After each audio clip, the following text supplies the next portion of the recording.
Good morning, everyone, and welcome. Before we start, I would like to acknowledge the fact that there is one board member participating in the meeting remotely.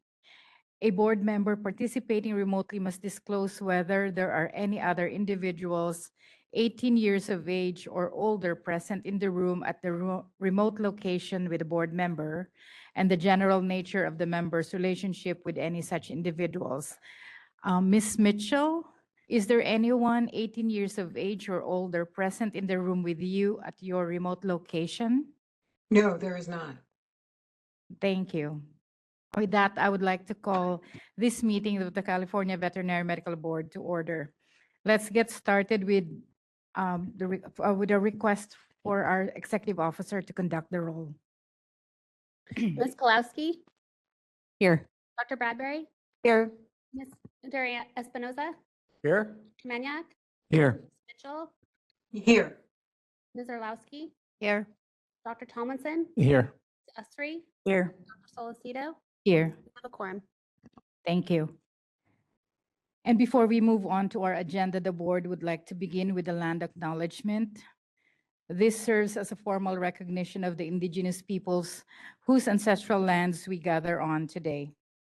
We respectfully acknowledge the Nisenan, Southern Maidu, Valley and Plains Miwok, and Patwin Winton peoples, as well as Sacramento's only federally recognized tribe, the Wilton Rancheria. These communities have stewarded this land for generations and continue to contribute to its cultural and social fabric.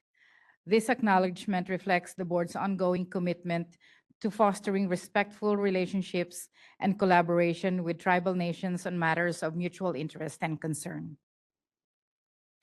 Additionally, I would like to discuss a few things with regard to board discussion protocol. To ensure each board member has an opportunity to speak in our discussion, please raise your hand and wait to be acknowledged before turning on your microphone. We will call on other board members before returning to anyone for any second or third opportunity to speak. As well, I would like us to be mindful of the words and tone used when sharing thoughts. We recognize that the issues discussed here may be deeply personal or frustrating, particularly when participants hold different views. But even in disagreement, we ask everyone to engage respectfully and to keep the conversation constructive rather than contentious. Please remember that every process, discussion, and decision undertaken by this board is grounded in our mission to protect consumers and the animals in their care. That mission remains at the heart of all we do. And with that, I would like to move on to agenda item number 2, public comment on items not on the agenda. Before we open the floor for public comments on matters not listed on today's agenda, I'd like to remind participants that comments should not include discussion of pending complaints, licensing applications, or disciplinary actions that may come before the board in the future. Please note that this public comment period is intended to provide information to the board members. It is not a forum for dialogue between the public and the board.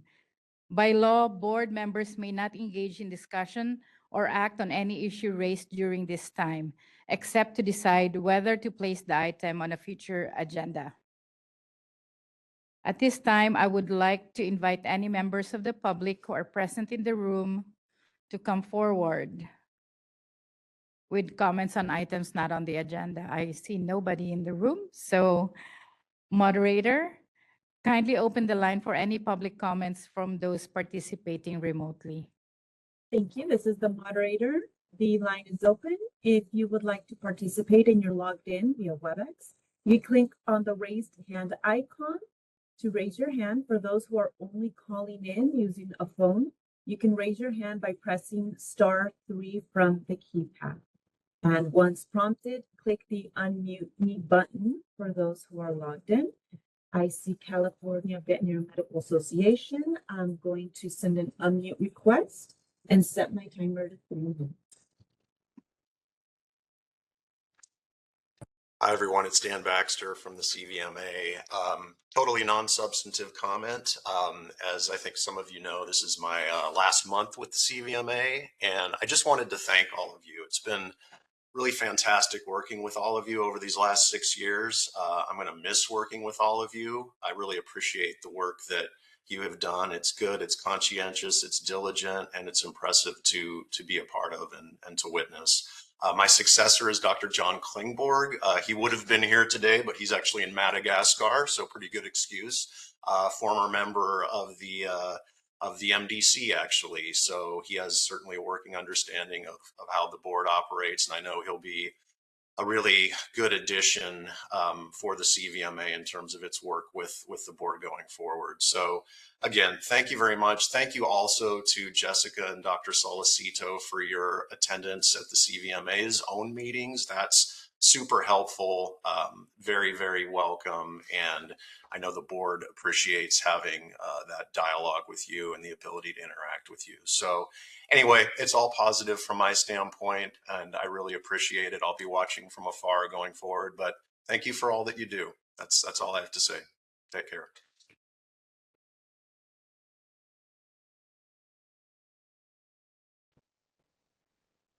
This is the moderator. Next individual identified as Vanessa. Vanessa, I'm going to send a request to unmute your microphone, and I'll set my timer to.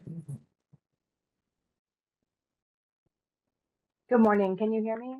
Yes, we can. Thank you. My name is Vanessa Piscazzi, and I'm a resident of Long Beach, California. I know very little about consumer protection on a granular level.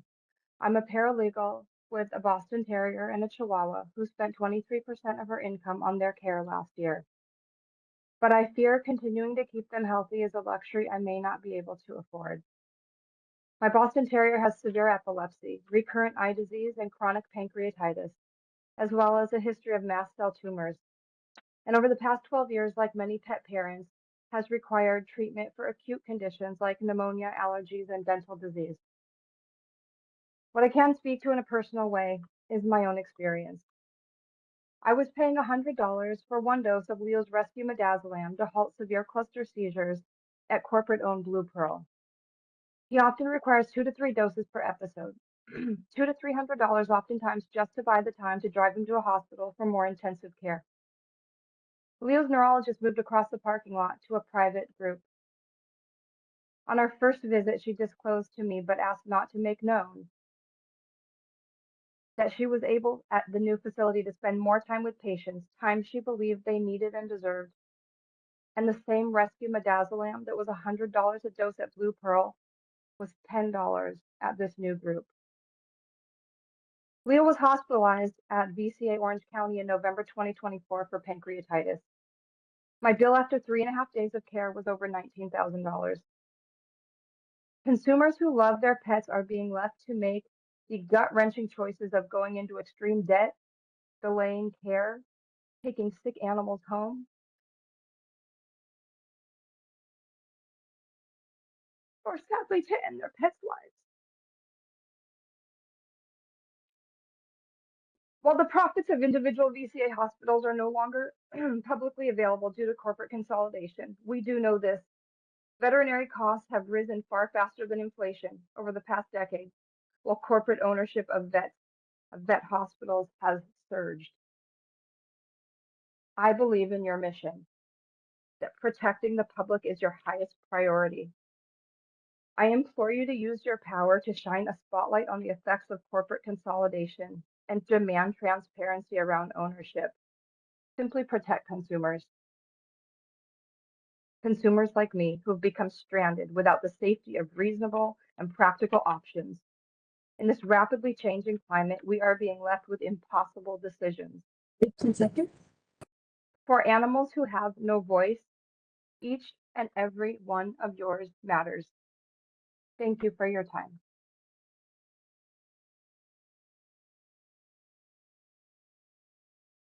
This is the WebEx moderator. I see no additional requests for public comment. All right, thank you. Now we move on to agenda item number 3, review and approval of board meeting minutes. Does anybody have any comments with the minutes provided? Dr. Bradbury? I would like to make a motion to approve the minutes. Dr. Tomlinson? I will second.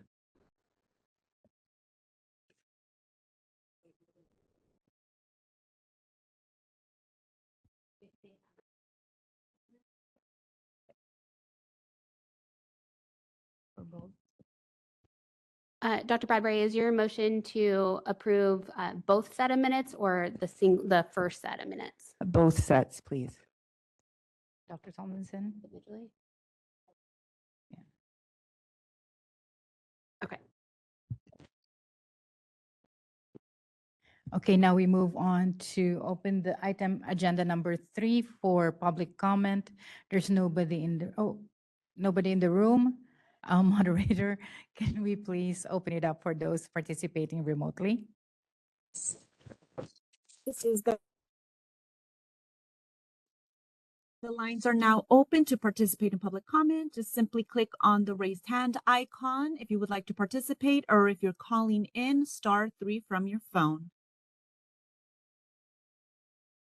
At this time, I see no request for public comment. Thank you. So both minutes for April and June are accepted. We have to take a vote. Oh, we go for vote. Sorry. Ms. Kalowski, Yes. Dr. Bradbury, Yes. Mr. Espinoza, Yes. Mr. Maniak, Yes. Mitchell, Yes. Ms. Orlowski, Yes. Dr. Tomlinson, Yes. Sestri, Abstain. Dr. Solocito, Yes. motion carries. Before I forget, I would like to formally welcome our new board member, Ms. Marie Ossery. She's our new RVT member because she was initially kind of informally welcomed during our off-calendar meeting. So welcome, Ms. Ossery. All right. Okay, now, do we have a member from the DCA? Virtually is joining us. Oh, okay. So we're moving on to agenda item number 4, which is the report and update from the Department of Consumer Affairs. I believe we have our DCA representative online. Hello, can you hear me? Yes, we can. Okay, and this got changed, so let me get my camera on here. Okay, you can hear me and see me, correct?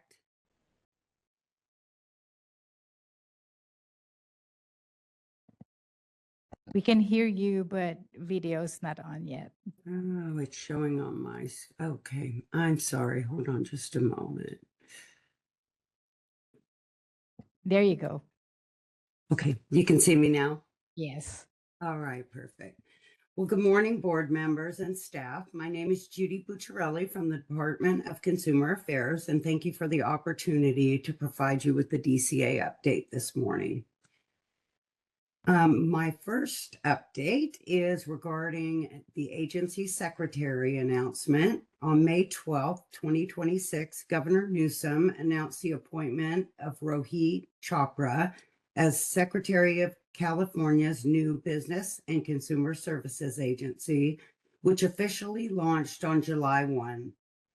Secretary Chopra previously served as Director of the U.S. Consumer Financial Protection Bureau and as a commissioner of the Federal Trade Commission, where he led major efforts to crack down on junk fees, corporate misconduct, and unfair practices harming consumers and small businesses.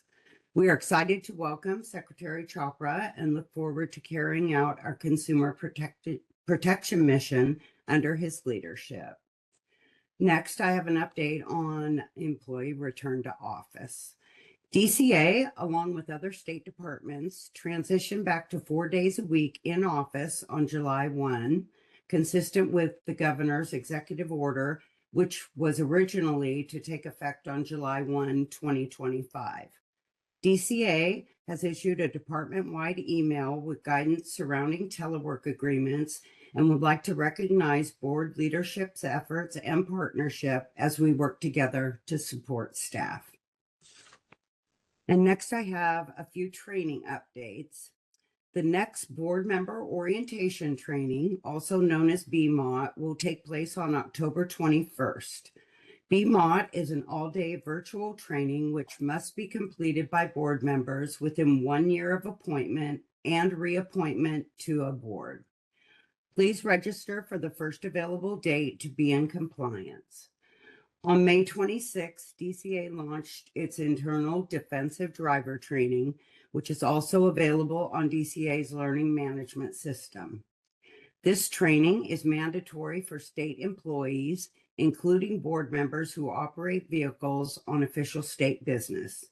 This 2-hour interactive session covers safe driving practices, rules of the road, required forms for state travel, and accident response procedures. Board members can register for BMOT and defensive driver training using the learning management system. If members have questions on accessing LMS or would like to check to make sure you are in compliance with these mandated training requirements, please contact Board and Bureau Relations at memberrelations@dca.ca.gov. And this concludes my report this morning. And at this time, I'll return the floor back to President Solicito, and I would be happy to answer any questions from the board. Thank you so much, Ms. Bocciarelli. You're welcome. I would like to ask if there are any comments from the board. None? Okay, we open it up for public comments. Nobody's in the room, so moderator, can you? Oh, any This is- comment from the, I'm sorry, do you have any comments from the room? I see none. Moderator, can you please open it up for participants online? This is the moderator. If you would like to participate and are logged in via WebEx, you can click on the raised hand icon.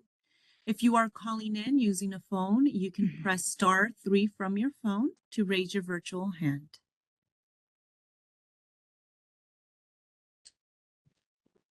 At this time, there are no requests for public comment. Turn it back to you. Thank you so much. And thank you very much, Ms. Bocciarelli, for joining us today. You're welcome. Thank you. Okay, now we move on to agenda item number 5. And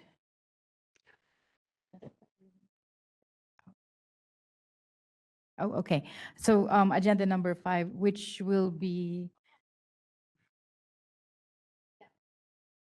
will be taken over by our EO, Ms. Zifferman. I was skipping ahead. All right, members. So as you recall from the April meeting, we had done a recruitment to fill multiple vacancies on the MDC. And part of that, we had interviewed 3 candidates for the RVT position on the MDC and filled those vacancies. Filled the vacancy with one of the members. 2 of the members were not selected. The candidates were not selected. And then shortly after that, Marie Ussery was promoted to the board and appointed to the board. So we had a vacancy. And since we had just done all of the recruitment and the board just interviewed all of the candidates, we didn't want to do the whole thing over again and instead pick from the 2 candidates that you all just reviewed. So in your materials, you have the application packet of the 2 remaining candidates and a link to their interviews to refresh your memory of those interviews. And so now we just need the board to discuss and appoint a member to the MDC. Okay, we have a comment from Dr. Bradbury. We can certainly discuss further, but I would love to nominate Patrick Fung for the position on RVT from the MDC. Okay, Ms. Ussery. I second that motion. So we have a nomination and has been seconded. Any comments from the board?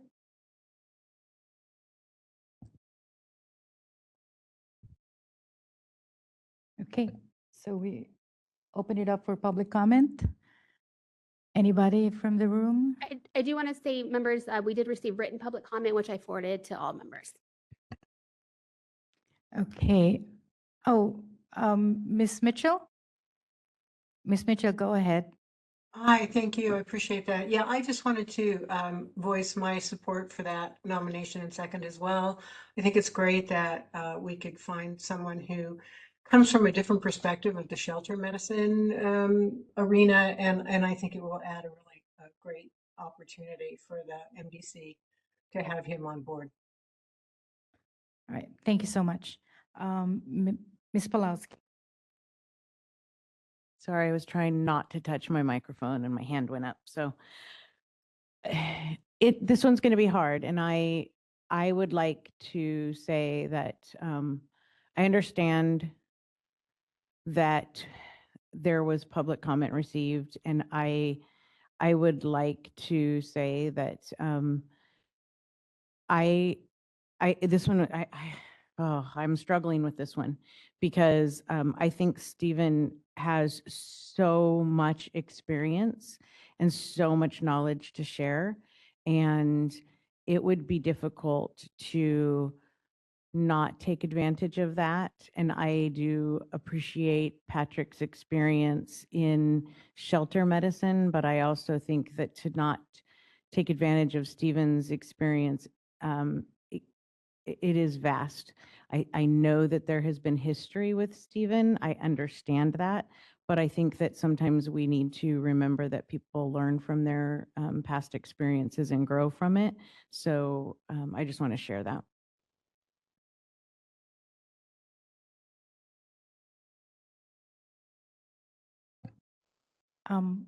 I just wanted to make a comment as well.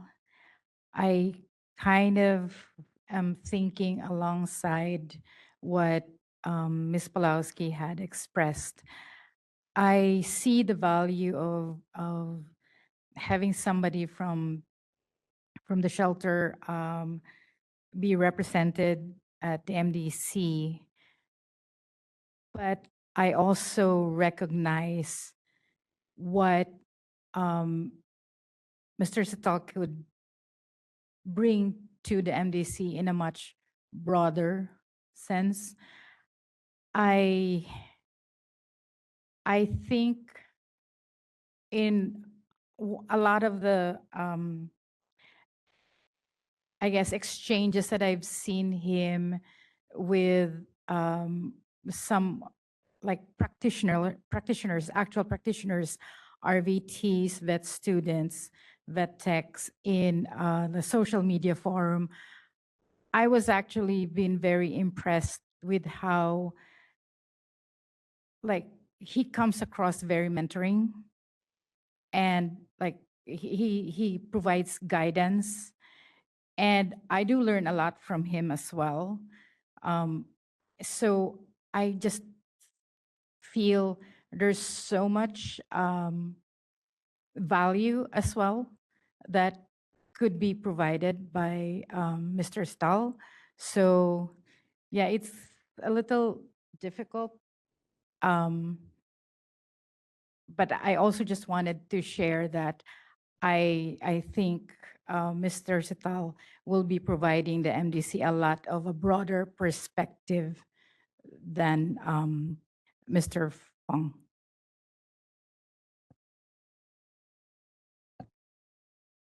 Dr. Bradbury? Yeah, I mean, I agree that that Mr. Sital has extensive experience and is very incredibly impressive in everything that he has done and continues to do. And I really applaud all the work he has done. I don't know where he finds the time. And I've seen his, I've looked at some of his work, and it, he's been very just such a great advocate for RVTs, and really expanded their, their presence in a lot of arenas and just has just been a great advocate for our VTs. And there's nobody saying that that's not the case.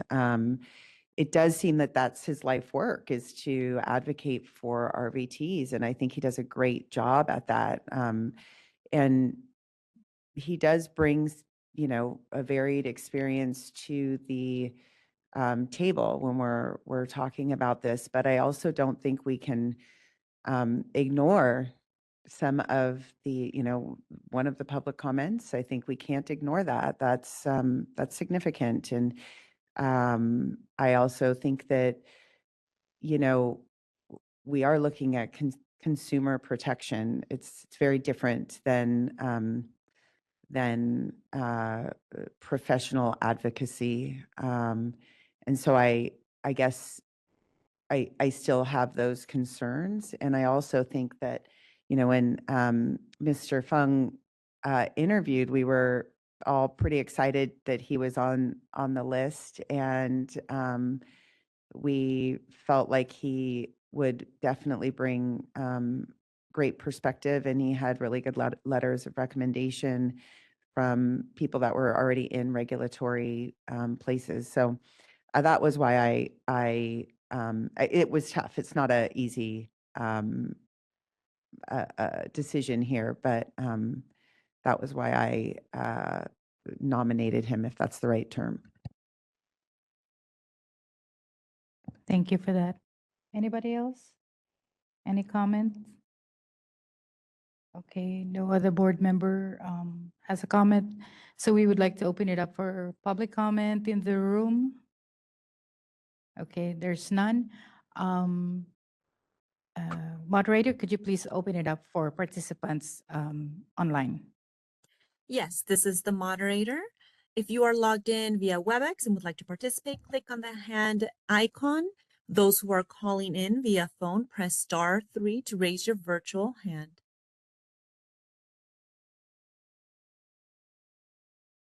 At this time, I see no requests for public comment. Okay, thank you. So we do have a motion on the floor, so we will proceed with the board vote. Ms. Pulaski, No. Dr. Bradbury, Yes. Mr. Espinoza, Yes. Dr. Maniak, No. Ms. Mitchell, Yes. Ms. Orlowski. Yes. Dr. Tomlinson, Yes. Ms. Esri, Yes. Dr. Solocito. No. The motion carries.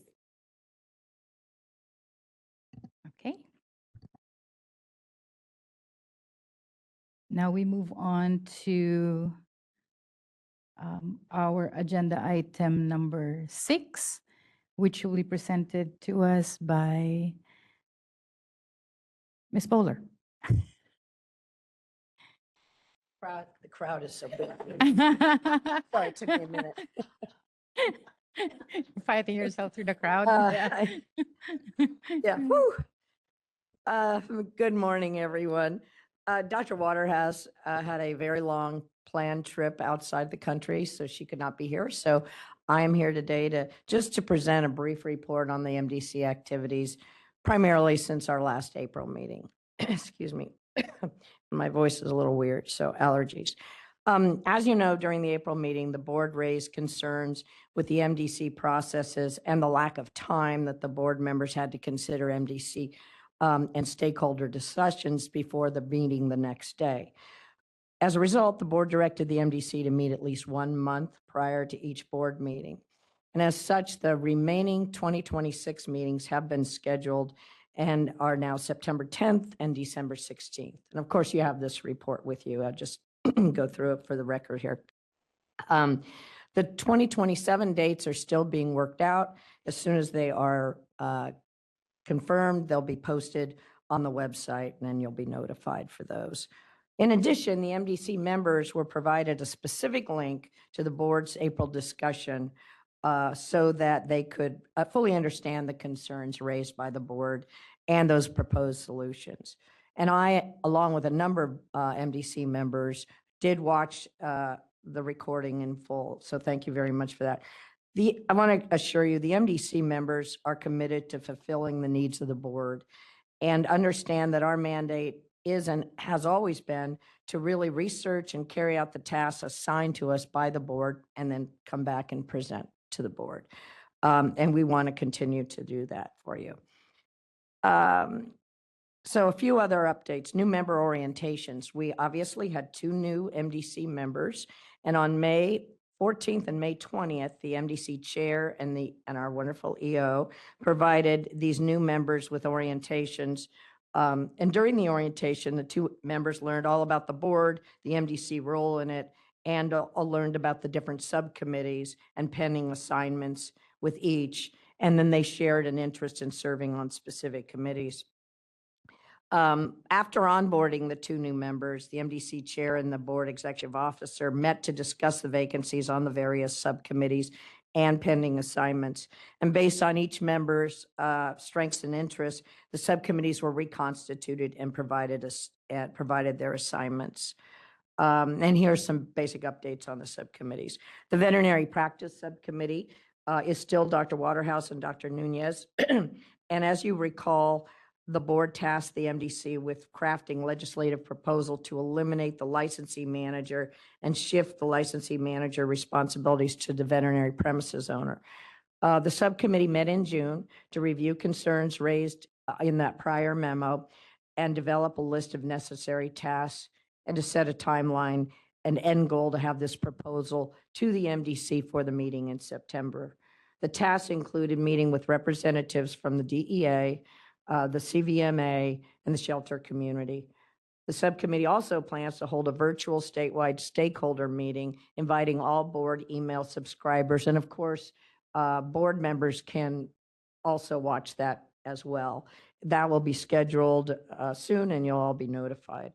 The subcommittee will be researching how other Department of Consumer Affairs boards, particularly the Board of Pharmacy and the Board of Optometry, regulate their business locations.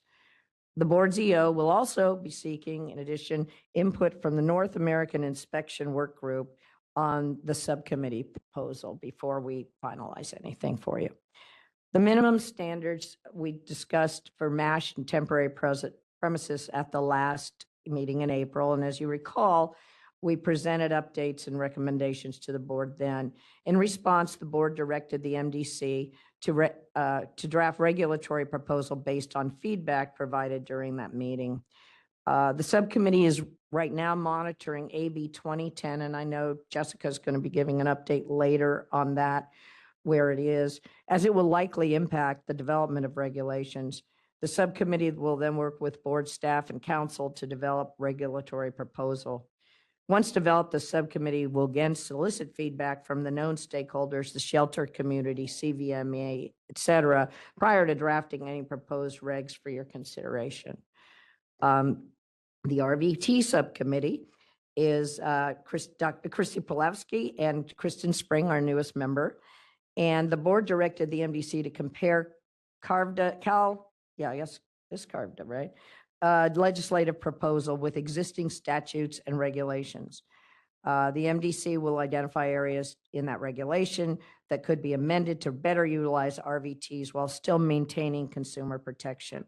The board requested a presentation of the information at a future meeting, and the subcommittee met in June to review the assignment, strategize on necessary tasks.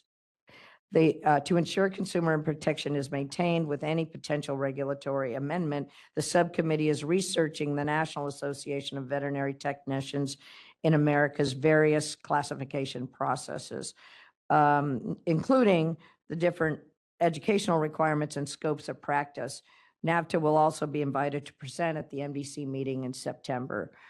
In addition, the board's EO has also surveyed the AAVSB member boards to determine any jurisdictions if they vary the scope of practice or supervision requirements for technicians with specialty certifications, and will present that report to the MDC meeting in September. Finally, the subcommittee will meet with CARVDA, CVMA, and NAVTA for input, again, for more input on how to better utilize RVTs in California. During the board meeting in April, and I gather in prior meetings, there was veterinary anesthesiologists raised concerns about RVTs performing ultrasound guided anesthesia procedures. As a result, the board directed the MDC to receive presentations from varying perspectives on the topic and provide a breakdown of MDC member opinions to the board. The subcommittee has invited veterinary anesthesiologists to the September meeting and is researching potential presenters for an alternative perspectives. The outreach committee, subcommittee, which is myself and Dr. Waterhouse, in May, we discussed this during the April meeting, but in May, following the April meeting, we met with the board's EO and legal counsel to review some concerns that were raised on the board's recent publications for dog breeders and reproduction. Based on the feedback provided, the brochure and the content were removed from the website, the one that was posted originally, and have been updated, and revised documents should be posted soon this month. It's going back through legal and approval process. So those should be posted back on the website this month. In late June, when PACVET met here in Sacramento at the Convention Center, Jessica, our fearless leader, and I presented what we had. There were 3 presentations on Sunday morning that were terrific, that were presented by the CVMB. And one of them was an overview of the board's complaint process, the overall structure, et cetera, of the board. And I and Jessica presented that one. And then I know she'll get into the other 2 that were presented by Dr. Ken Pulaski and Jessica, and also Dr. Howard and Jessica. They were very well attended, and I hope people got a lot out of them. The enforcement committee, Jenny Getkin, and our newest member, Colleen Tansey, they continue in their meeting, and they continue to review subject matter expert reports from closed disciplinary cases to ensure the standard of care was appropriately applied. Feedback is then provided to the individual SMEs. The subcommittee also provided general feedback and reminders to SMEs at the SME roundtable in June. That subcommittee is also working on upgrading SME guidelines and report examples. Finally, unlicensed practice committee. Subcommittee is Dr. Nunez and Dr. Solicito. And as you know, they identified various outreach opportunities with the equine community in Southern California to curb unlicensed practice in horse shows and polo clubs and racetracks. In addition, coming this fall, the subcommittee and the board EO will have booths at various horse shows in the fall to educate consumers about the importance of having only licensed veterinary professionals perform veterinary care on their horses. Our very last subcommittee is the executive subcommittee, which is myself and Dr. Waterhouse, and we meet monthly virtually with Jessica to receive updates on everything that's going on and what the board has tasked us with. And that's basically my little report. I don't know if you have any questions. It's all pretty much what you know. All right. Thank you very much. Now we open it up for comments from board members. Do we have any comments? Nothing, I guess. Okay, now we open it up for public comment. Nobody's in the room, so moderator, could you please open it up for folks participating online? This is the moderator. If you are logged in via WebEx and would like to participate, click on the icon of a hand. If you're calling in via phone, press *3 from your phone to raise your virtual hand. Instructions are on the screen.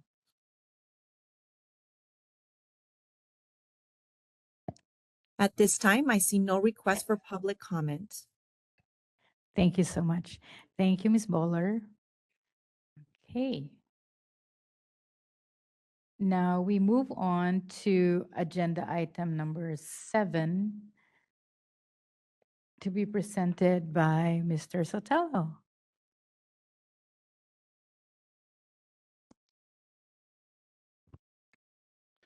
Thank you. Morning. Good morning. So yes, agenda item 7, update on legislation. Beginning on page 1, the first bill listed there, AB 1733. The update here is that the bill was approved by the governor and filed with the Secretary of State on June 30th, 2026. Again, this bill updates CE requirements by removing the combined cap on self-study and spay-neuter hours for veterinarians and RVTs. It also replaces pro bono with at no cost to shelters, allowing third-party payment while keeping services free for shelters. According to the sponsors, these changes clarify intent and increase incentives for veterinarians and RVTs to provide spay-neuter services. So do we want to stop for questions or comments, or just keep going? Okay. The next bill on page 3 of the memo, AB 1999. The board voted to support this bill in April. There have been no updates to this bill since the date of the memo. And again, a quick summary, the bill would update California's VCPR law by shifting from a condition-specific to a patient-specific model, aligning it with other states. It would also create 2 license categories, a retired volunteer license with reduced fees and requirements for veterinarians and RVTs serving shelters and nonprofits, and a shelter veterinarian license for those employed by animal control shelters or humane societies. Additionally, the bill would refine telemedicine law by defining terms and clarifying permissible practice, and would narrow the owner exemption by barring owners from performing surgical or dental procedures on dogs and cats while preserving exemption for agriculture animals.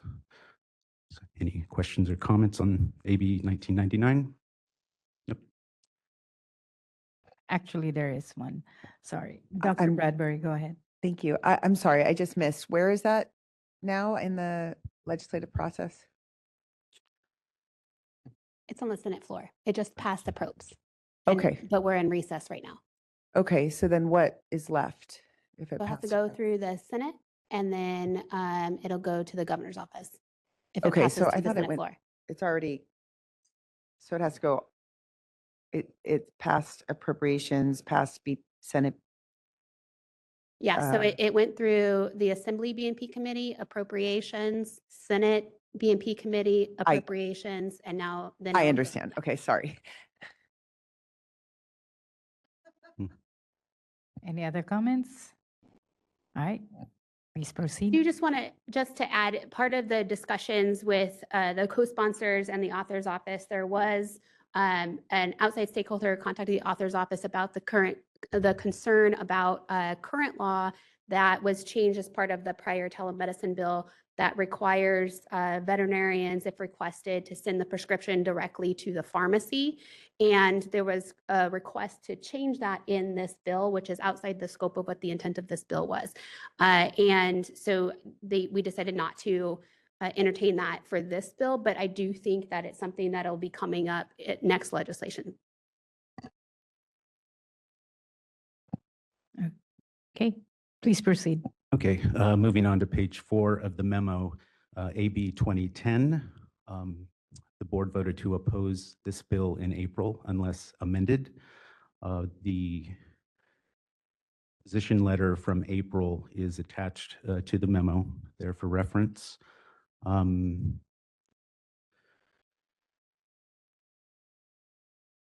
An update since the April meeting. The bill was amended on April 22nd, which clarified where HQHVSN services may be performed and removed certain facility requirements. The board's executive officer met multiple times with the author's office and co-sponsors to address remaining concerns.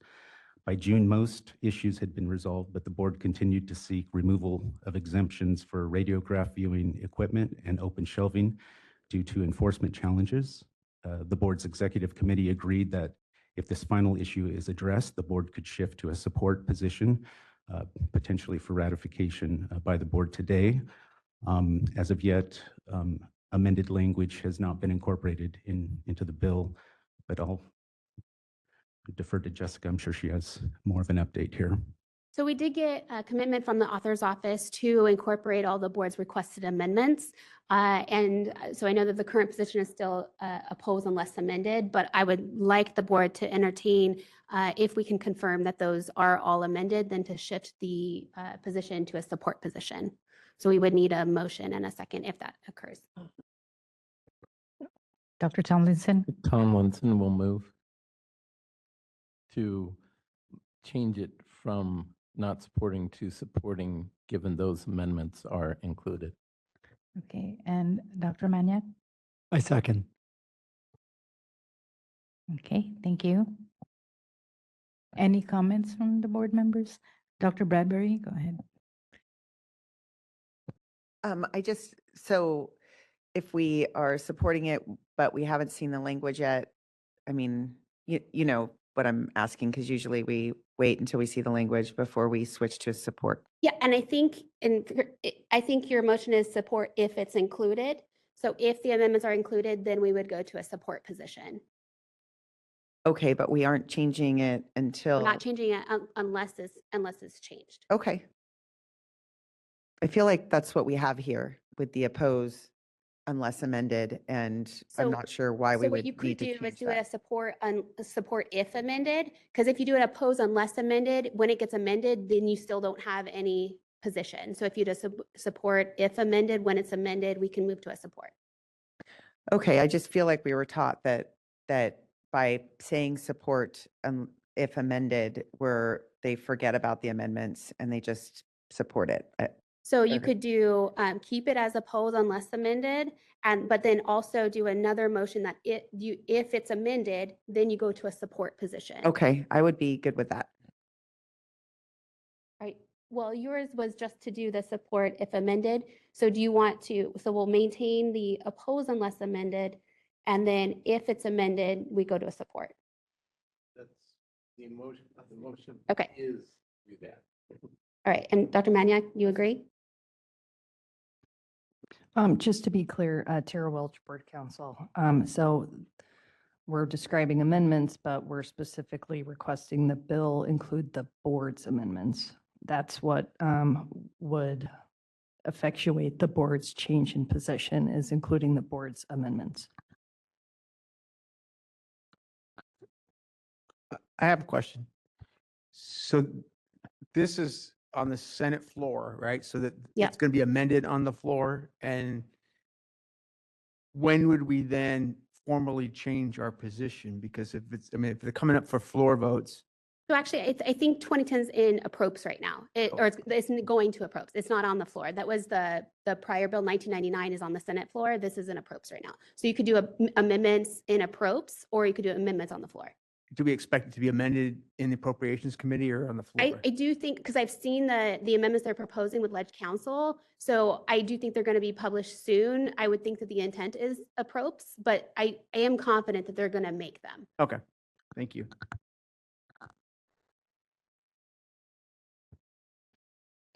Okay, so we would like to open up that item for public comment. Anybody in the room who would like to make a comment? I see none. Moderator, could you open it up for participants online? Yes, this is the moderator. For those who are logged in via WebEx, if you would like to participate, click on the hand icon. Those who are calling via phone, press *3 from your phone to raise your virtual hand.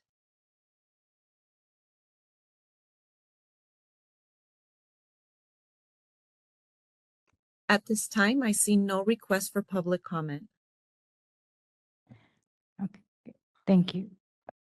Now that we have a motion on the floor, we will proceed with the vote on the motion. Ms. Pulowski? Yes. Dr. Bradbury? Yes. Mr. Espinoza? Yes. Dr. Maniak? Yes. Ms. Mitchell? Yes. Ms. Orlowski? Yes. Dr. Tomlinson? Yes. Ms. Esri? Yes. Dr. Solocito? Yes. Motion carries. Okay.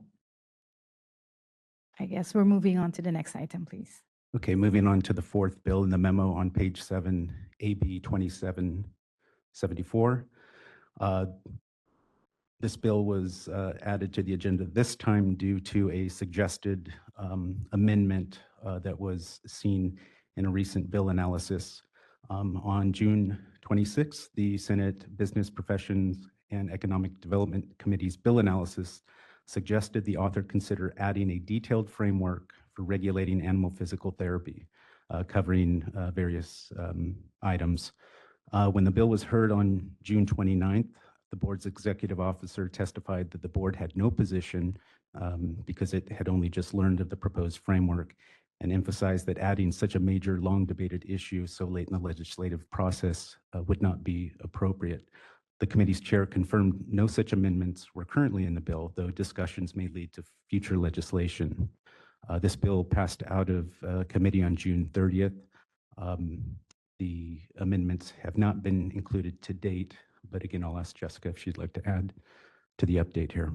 Yeah, I don't have an update on this, but perhaps the board would want to consider similar position for that 2775 had, that if they are included, then the board would oppose the bill. Okay, Dr. Bradbury. I would like to make that motion. Dr. Tomlinson. I would like to second that. Okay. Any other comments? Okay, so we would like to open it up for public comment for AB 2774. Public comment from the room. I see none. Moderator, could you please open it up for participants online? Yes, this is the moderator. For those joined via WebEx, click on the hand icon. If you would like to participate, those calling in, press *3 from your phone to raise your virtual hand. At this time, I see no request for public comment. Thank you. Now we would like to proceed to a vote on the motion. Chair is asking for some clarity. Okay, So I think the motion is to oppose if the bill, if AB 2774 is amended to authorize physical therapists to practice animal physical therapy. Is that correct? Yes, yes. Thank you. thanks for the clarification. Now we go for a vote. Ms. Pulowski, Yes. Dr. Bradbury, Yes. Mr. Espinoza, Dr. Maniak, Yes. Ms. Mitchell, Yes. Ms. Orlowski, Yes. Dr. Tomlinson, Yes. Ms. Essery, Yes. Dr. Solacito, Yes, motion carries. proceed, please. Okay, moving on to page 8, the fifth bill in the memo, AB 2775. As you know, the board met on June 15th via teleconference to discuss this bill. At that meeting, the board, and let me back up, this is the State Board of Chiropractic Examiners Sunset Bill. The board voted to oppose this bill if it were amended to include a legislative proposal that was provided in the June 15 meeting materials regarding animal chiropractic. An update here on June 28th, the Senate Business Professions and Economic Development Committee's bill analysis raised the idea of creating a regulatory framework that would allow chiropractors to treat animals without direct veterinary supervision. During the June 29th hearing, the board's executive officer testified that the board would oppose AB 2775 if such language were added, noting significant implementation concerns and insufficient time to address them this session. Our executive officer urged the committee to leave animal chiropractic provisions out of the bill and to pursue the issue separately next year with proper stakeholder involvement. The committee chair confirmed the amendments were not in the bill and were included only as a courtesy discussion. This bill passed out of committee on June 30th as amended, but the referenced animal chiropractic amendments were not included. And again, I'll ask Jessica if she'd like to add to that. No updates. Ms. Pulowski? So where are we with this? Like, what's going to happen with this? And I don't know the answer to that question. you don't see it into the future? Yeah. Yeah, I don't. I mean, it is possible that they try to hold some stakeholder meetings and put it in here. But I do think the chair of the committee made it sound like it wasn't going to be put into this bill, this session and potentially in a future bill. But I don't know. Any other comments? This on. Why, if that language was not in the bill, why would it be in the committee analysis?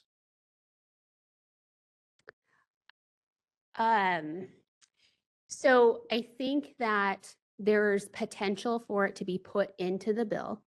And I think that there's been a lot of desire to include it into the bill from certain individuals. But I think it also, once it was put into the analysis, I think that there were some members of the committee who were not pleased with the potential for it being amended this late in the game and voiced some concerns during the hearing. And I think some stakeholders, ourselves and CVMA included, raised some concerns about how it was being done. And so I think that might have led her to clarify that it's not in this bill. But as far as the rest of that, I can't speak to. Did any stakeholders or legislators respond to the concerns that we raised at the hearing? Yes, there was a senator who was concerned about the process and said he would be very much against having it be included in the bill this session, and thought it would be bad policy to do it, and it should be in a separate bill. And I think with the concerns that were raised, I think that's why it prompted the chair to clarify on both occasions that it's not currently included in the bill, and that it's part of the ongoing discussions that have been happening. Thank you. Okay, any other comments from the board members? Now we would like to open it up for public. There's no motion. Oh, We can keep going. oh, sorry. We can go to the next bill. There's no motion on this bill. Okay, sorry, moving on. Okay, moving on to the sixth bill in the memo on page 9, SB 1269. This was the original animal chiropractic bill, which is now dead due to not meeting legislative deadlines. So I'll move on to the next bill on page 10, SB 1311. The board voted to support this bill in April. Again, this is an urgency bill. It would, the bill was amended in March to include the following proposed changes to the Veterinary Medicine Practice Act, requiring that the governor also appoint the additional RVT member, totaling a total of 2 RVTs, and then modifying the educational requirements to become an RVT to include education provided by a California public school, and also making other non-substantive changes. I believe this was basically just amending BPC 4802 to align with the change to 4800 that went into effect as a result of our sunset bill. So anything else you wanted to say on that, Jessica? No? Okay. Moving on to page 11, SB 1445. The board voted to support this bill in April, if amended. If the amendments that were included in the April meeting materials were included in the bill. The board's 2025 sunset report requested amendments to BPC 4887 to be included in the sunset bill. Unfortunately, those amendments were unintentionally not included in the bill. As such, staff recommended that the board take a support, if amended, position on this bill and asked that it consider amendments provided in the meeting materials and to also include additional amendments that were presented to the board in April. On June 17th, the amendments were added to SB 1445. However, the amendments to 4887 were not included. Staff has asked the committee staff for clarification as to why the 4887 amendments were not included, and if they could still be included this session. And I don't know if we have an update on that, Jessica. So they responded that they believe that they were too substantive, but they were going to get back to me on whether or not they think they can do it this session. So it's still kind of up in the air, but they took all the other amendments.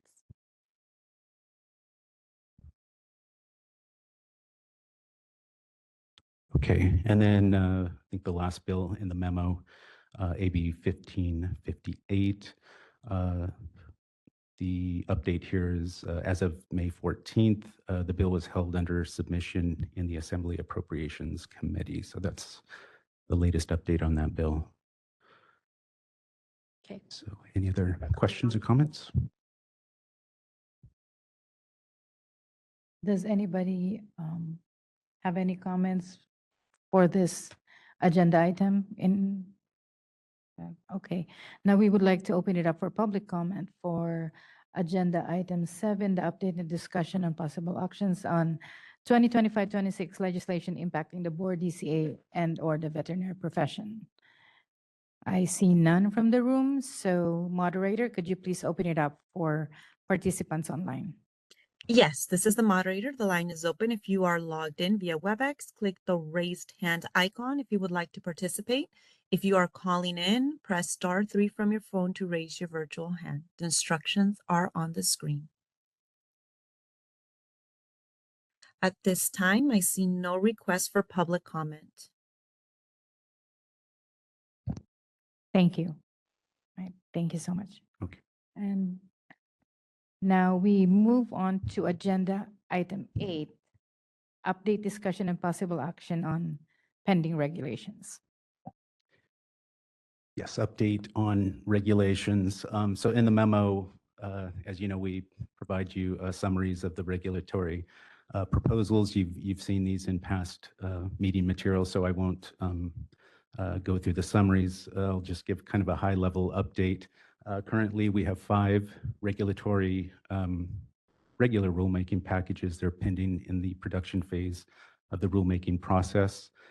Since April, all 5 of these packages have been prepared, finalized, and submitted to DCA for pre-review. And that what that entails is being reviewed by our Regulations Council and Budget Office for kind of a pre-approval before the package moves on to the Director's Office for initial review.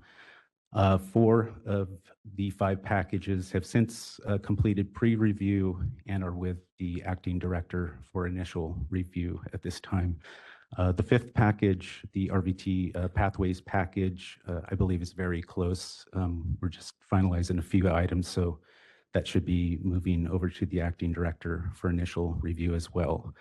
Once these packages complete the director's initial review, they then move on to agency for initial approval, review and approval.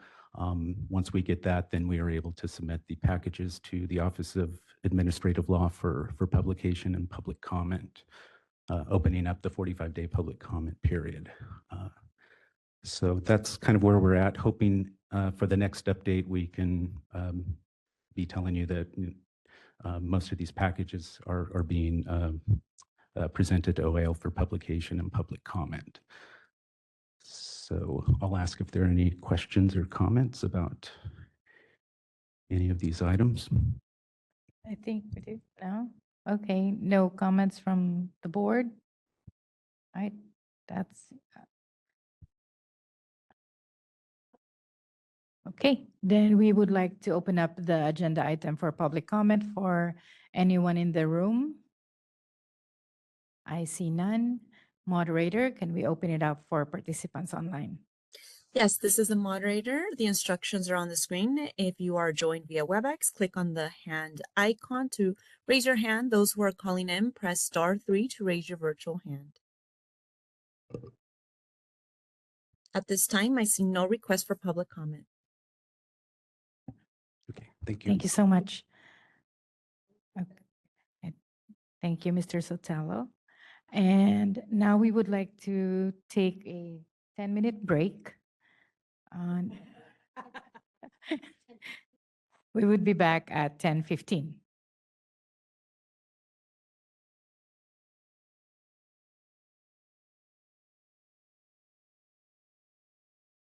Okay, welcome back to our meeting. We would like to continue with agenda item number 9, which Jessica will be giving us an overview.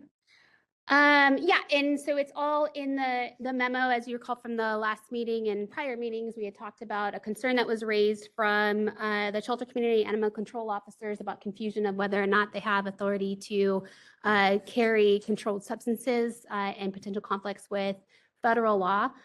So the board at the last meeting clarified that they would like more information about the potential conflict before deciding to send it to the MDC or what actions to be taken. So we provided an overview of the concern. Mainly the federal law does allow mid-level practitioners who are acting as an agent of the veterinarian to carry controlled substances and to administer them as long as they're acting as an agent in the normal course of business. They're able to do that and to such extent that they're doing it that's authorized by the jurisdiction in which they practice, so California. And so because ACOs currently in the law, they are able to administer the tranquilizer, they are under the supervision of a veterinarian. They do form that mid-level practitioner that role. However, the problem comes in the penal code, because the penal code is specified that they can administer the tranquilizer to gain control of the animal, but not to euthanize the animal. And then it also says that they are they're authorized to euthanize an animal if after a reasonable search, no owner of the animal can be found. But it doesn't specify specifically authorize them to possess the controlled substance for euthanasia. And so that was a concern with the animal control officers, because there's a lot of confusion of, well, we do administer controlled substances in that process. And so they would like specific authority to do so in the statute. So in order to address the issue, and so it's on the top of page 3, to allow them to transport, possess, and administer controlled substances for euthanasia purposes, and to satisfy the requirements under the penal code. Under the federal law, we would have to amend the penal code to make it specific that they could do so. I did research what other states are doing, because all states have this issue with animal control officers being able to carry controlled substances.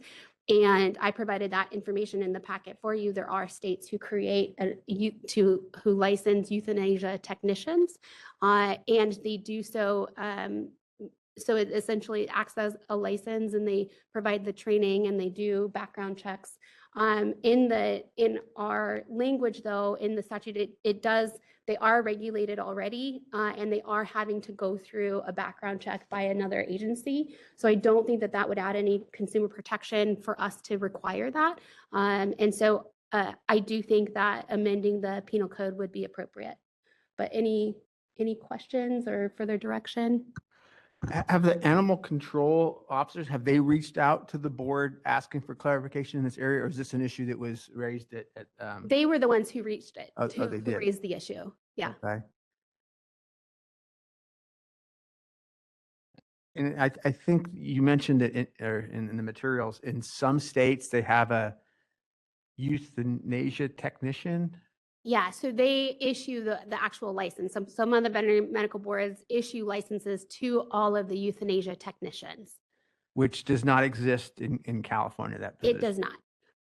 But what that does is help make sure that those who are having access to controlled substances have to undergo a background check. So if there's substance abuse problems, they likely wouldn't have access to the controlled substances. And because I'm assuming there weren't any other agencies who were doing it in that state, and so there's oversight there. But in California, there is that oversight. It's just not with us. So they are, in order to to be an animal control officer, they are still going through a background check in order to do that. So then is the request to amend the Penal Code Section 597 to allow these officers to possess controlled substances for the purposes of euthanasia? Yes. Okay. Yeah. But we didn't, because the board didn't ask for any recommendations or language yet. So we just wanted to propose, provide an overview what the issue is and then wait for further direction from the board. Go ahead, Dr. Oh, Bradbury. no, if you have something to say, but I just was wondering, do we have any say over the penal code? Yeah, I mean, we would have to find an author to do legislation to change the penal code. Okay, go ahead, Tara. I just wanted to make a comment on page 3. I think under maintain status quo, I think it should say, since ACOs are not directly regulated under the Veterinary Thank you. Practice Act. I meant to, yes, that's correct. It should say not. Yeah, so we don't really watch what ACOs are doing, and I would also add that a potential amendment is more about clarifying what they can do, not necessarily authorizing a new activity. It's just that there's confusion as to how they would euthanize an animal if they aren't specifically authorized in statute to transport and possess it. So it's really more of a clarity issue. I suspect ACOs are already doing this. They're already transporting it because they go out into the field, and ACOs are not transporting. No. So this is what I would like to clarify. So we have different types of like shelters, right? And municipal shelters usually have their animal control officers. But a lot of the municipal shelters do have a veterinarian or RVTs that work with them. So the euthanasia is actually performed by the vets or the RVTs. And officers, whenever they're in the field and they find an injured animal, would most likely bring that to the shelter for it to be euthanized. And I guess the concern is really in areas where they're too far from the shelters, causes animals to suffer more, to bring them to the shelter to be euthanized. So I think that was what brought this to our attention, because I believe that was Orange County who brought up the concern, because I do understand, it does cause animals to another hour and a half sometimes, to suffer. So the question is, why could animal control officers who probably have undergone the euthanasia training, so they are technically youth technicians, which could perform euthanasia at the shelters, but they could not do it in the field because they are not allowed to carry controlled substances. On the flip side, I would also have to say, we do have to be very careful about allowing controlled substances being, transported, if just in case we would need it. So, yes, Tara. Okay, so the penal code does allow humane euthanasia by the officer in the event of a sick, disabled, infirm, or crippled animal, except a dog or cat. So I'm sure you're getting a lot of the dogs and cats brought in for euthanasia. But if there's another wild animal that needs to be humanely euthanized, they do have that authority. We're just trying to clarify how they would perform that euthanasia. Yeah, correct. So it's not the performance of the euthanasia, it's the access to the control drugs, Yep. especially if they're out in the field. I think that's what they're trying to kind of find clarity on. Yes, Dr. Tomlinson.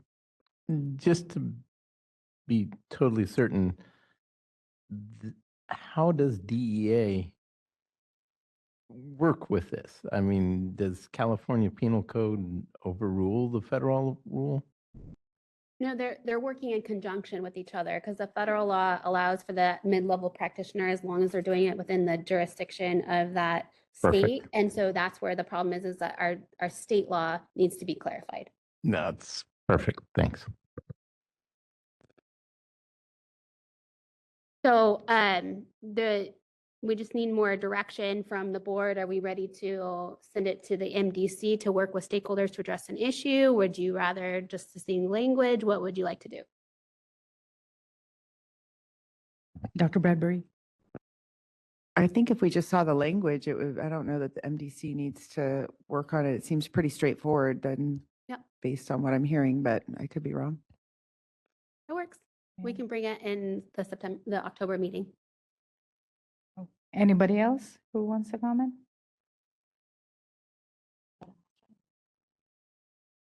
Is that a motion? No, we don't need a No, motion. you don't have a Yeah. motion? Oh, okay. It'll just be future agenda items. Okay, future agenda item then. Thank you. That's it. Okay. Public comment. Now we open up the agenda item for public comment in the room. None? Yeah, the crowd is a little, so, okay. Okay, since there's no public comment from the room moderator, can you please open up the agenda item for those participating online?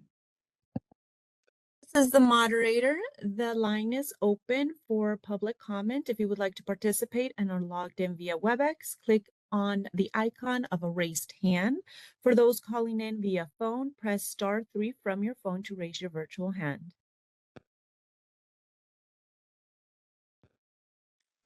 At this time, I see no requests for public comment. Thank you. Now we go to agenda item number 10, which is the review, discussion, and possible action on proposed amendments to the board and committee member administrative procedure manual. I believe this is Jessica's. Yeah, so I apologize, members, because I know that we were looking at updating the manual to address one issue, and that was really a request by Ms. Pulowski to look at what holds decisions. And the recommendation, or the request was to, right now you have, in order to hold a mail vote, you need 2 votes to hold, but the request was to also add, if you get a hold and a deny, it also holds it for discussion. That was the only edit, but when looking through this, it really needed to be updated. There were substantial inaccuracies in it, and I just couldn't unsee them. And I think I had to change a lot of it is just the process was incorrect and or just not aligning with current law. So there's a lot of updates in there. The only substantive change in a process is what is going to hold a mail vote. I'm happy to go through it all with you, or if you have specific questions on changes, I can change them. Go ahead. I have some notes, 'cause I appreciate this. I appreciated all of this. I know that's a big surprise. I do have a question because I'm not sure, and I looked, but on chapter 2, page 2 of the under board member attendance at board meetings, I don't know if this is possible, where it says board members are encouraged to attend petition hearings in person or with video access to observe the demeanor, manner, or attitude of witnesses. Can we change attitude to behavior? Sure. I don't know if that's like accepted by everybody, but that's just something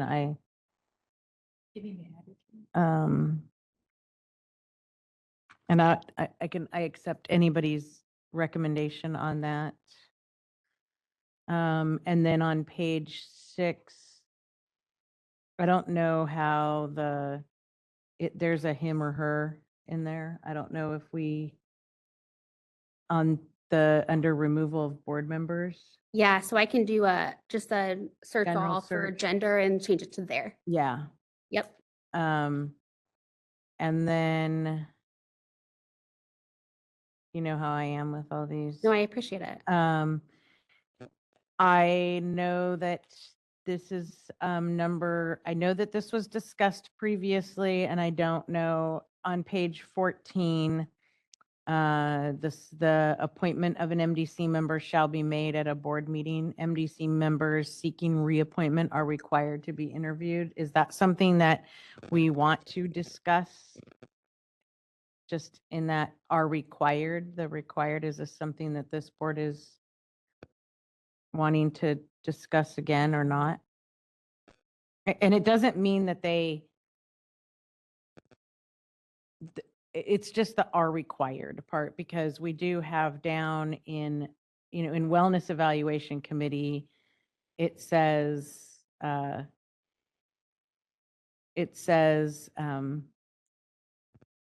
that they are not required to seek reappointment. Are not required. WEC members seeking reappointment are not required to be interviewed unless requested by the board. Yep. So just a little bit of backstory on that. It was on shortly page after I 14. started on page. So it's on page 14.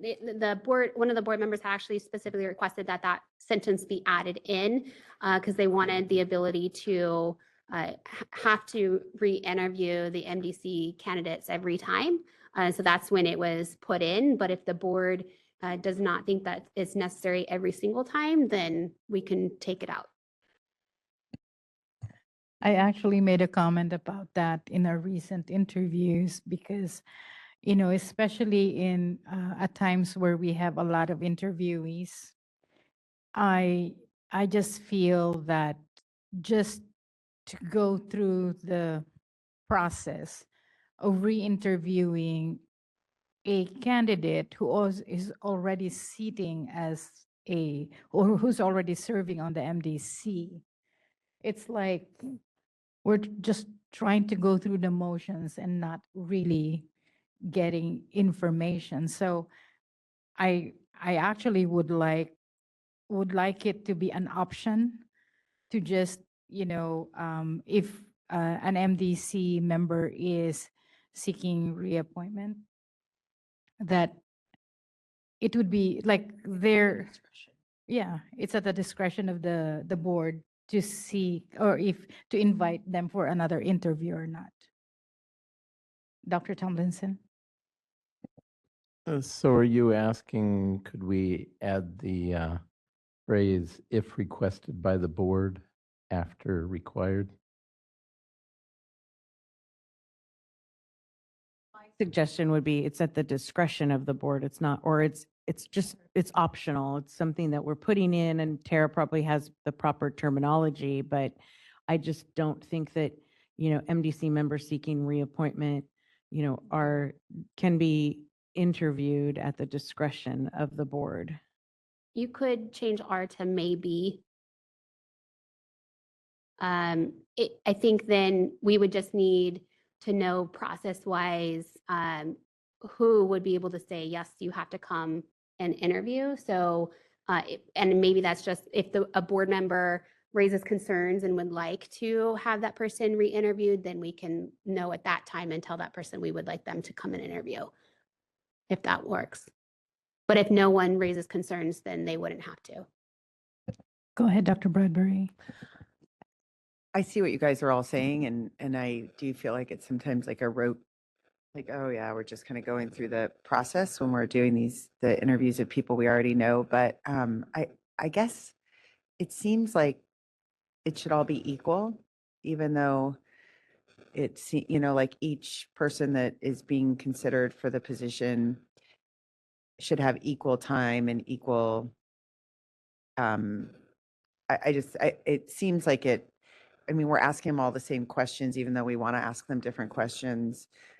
And if we're going through the that, like making it so that it has to all be exactly the same for each interviewee. I feel like we have to still do that for the reappointee, somebody who we might be reappointing.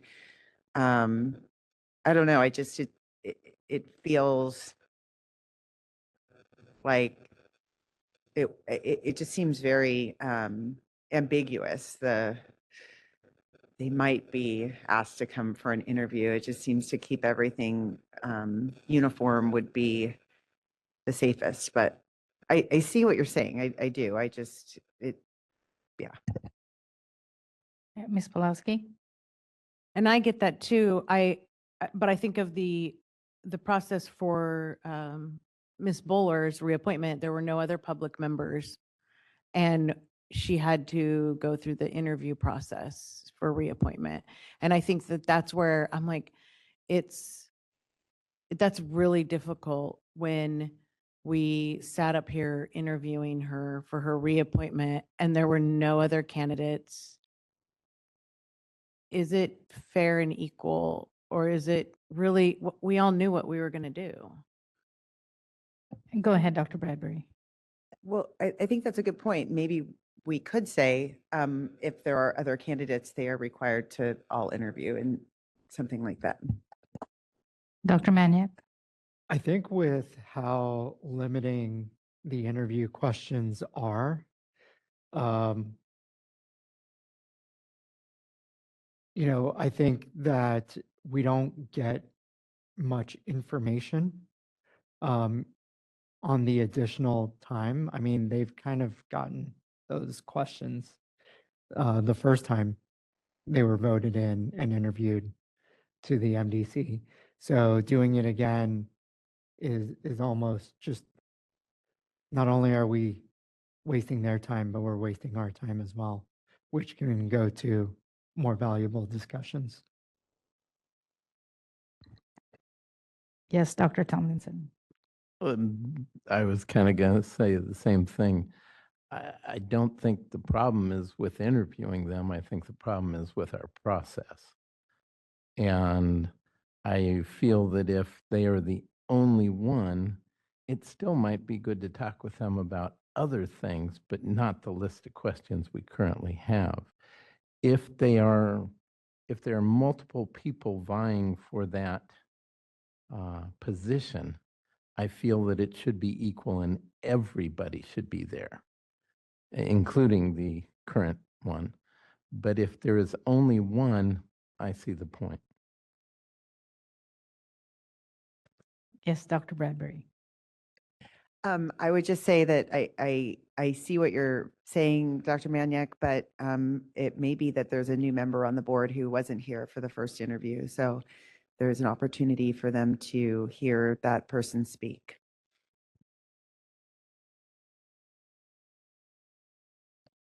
Anybody else? Any comments?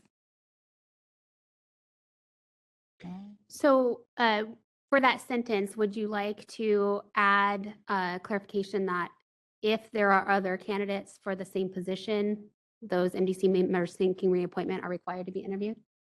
Is that a consensus? Yes? Okay. Oh, go ahead, Tara. It sounded to me like there should be a re-interview every time unless there's only one candidate, right? Yeah, that's Okay. Isn't that what I said? Okay, so I've got some language for your consideration. I'm on page 14. Third paragraph on the page, last sentence that begins the selection, and that would be stricken.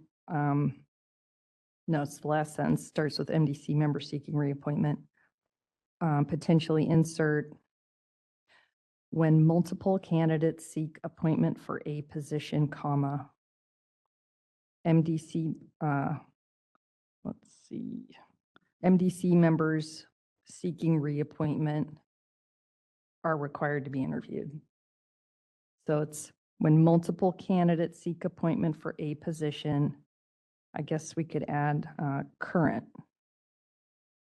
MDC members seeking reappointment. Well, I don't think you need current because if they're seeking reappointment, they're current. Okay. So MDC members seeking reappointment are required to be interviewed. I can read it one more time. I think it's good. Okay. Okay. Ms. Orlowski? Sorry about the procedural question. So we have a person whose term is up on the MDC. Okay. They can't be reappointed to the next term. There has to be an open. Correct. They would have to be interviewed. I didn't see that in the procedure I mean. Yeah, so on page 14, Yeah. let's see, third paragraph down, last sentence. MDC members seeking reappointment are required to be interviewed. I understand that, but I guess, I mean, I just wanted to understand I saw that. Yeah. But I didn't understand the procedure, meaning it's an open position at that time. That is not kind of obvious in this, because in other words, is that how our own board works? Yes. You actually it's an open. Oh, you mean when board members are appointed? Yes. No, because they're appointed by the governor's office. So the board Right, appoints okay, the that's true, okay. committees. And so that's in everything that the board does has to be an open session unless it's specifically authorized for closed session. I mean, that's just I guess it's a procedural question in general as far as how the MDC works. And does that make sense? If there's a term, right? And there's a max amount of terms that someone can serve. So by practice though, does our board still, I like the idea of, even though you can serve up to 3 terms, your reappointment has to go through a formal, full, open interview process? Yeah, I think that's what we're discussing right now, because before it didn't always used to be that way. And then the board changed it to require them to come and re-interview in front of the board.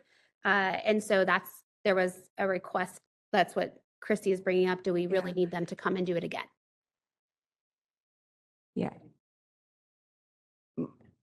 Can I? Go ahead, Ms. I think I understand what you're saying, and it kind of alludes to that at the beginning of that big paragraph that we're talking about, where it says the board shall advertise vacancies on its website. So I didn't appreciate that a vacancy equals somebody that is served their first term but may not be reappointed for the second. That just wasn't pretty much at all clear to me on the way it's written, so.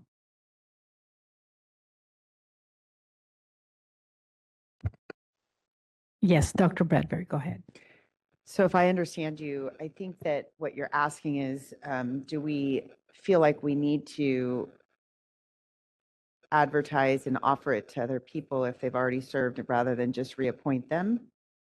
And that, am I correct? And that was what you're asking, not like, if it isn't that clear, but also, do we want to reevaluate whether somebody who's served their first term and is in good standing should just be automatically reappointed? Okay.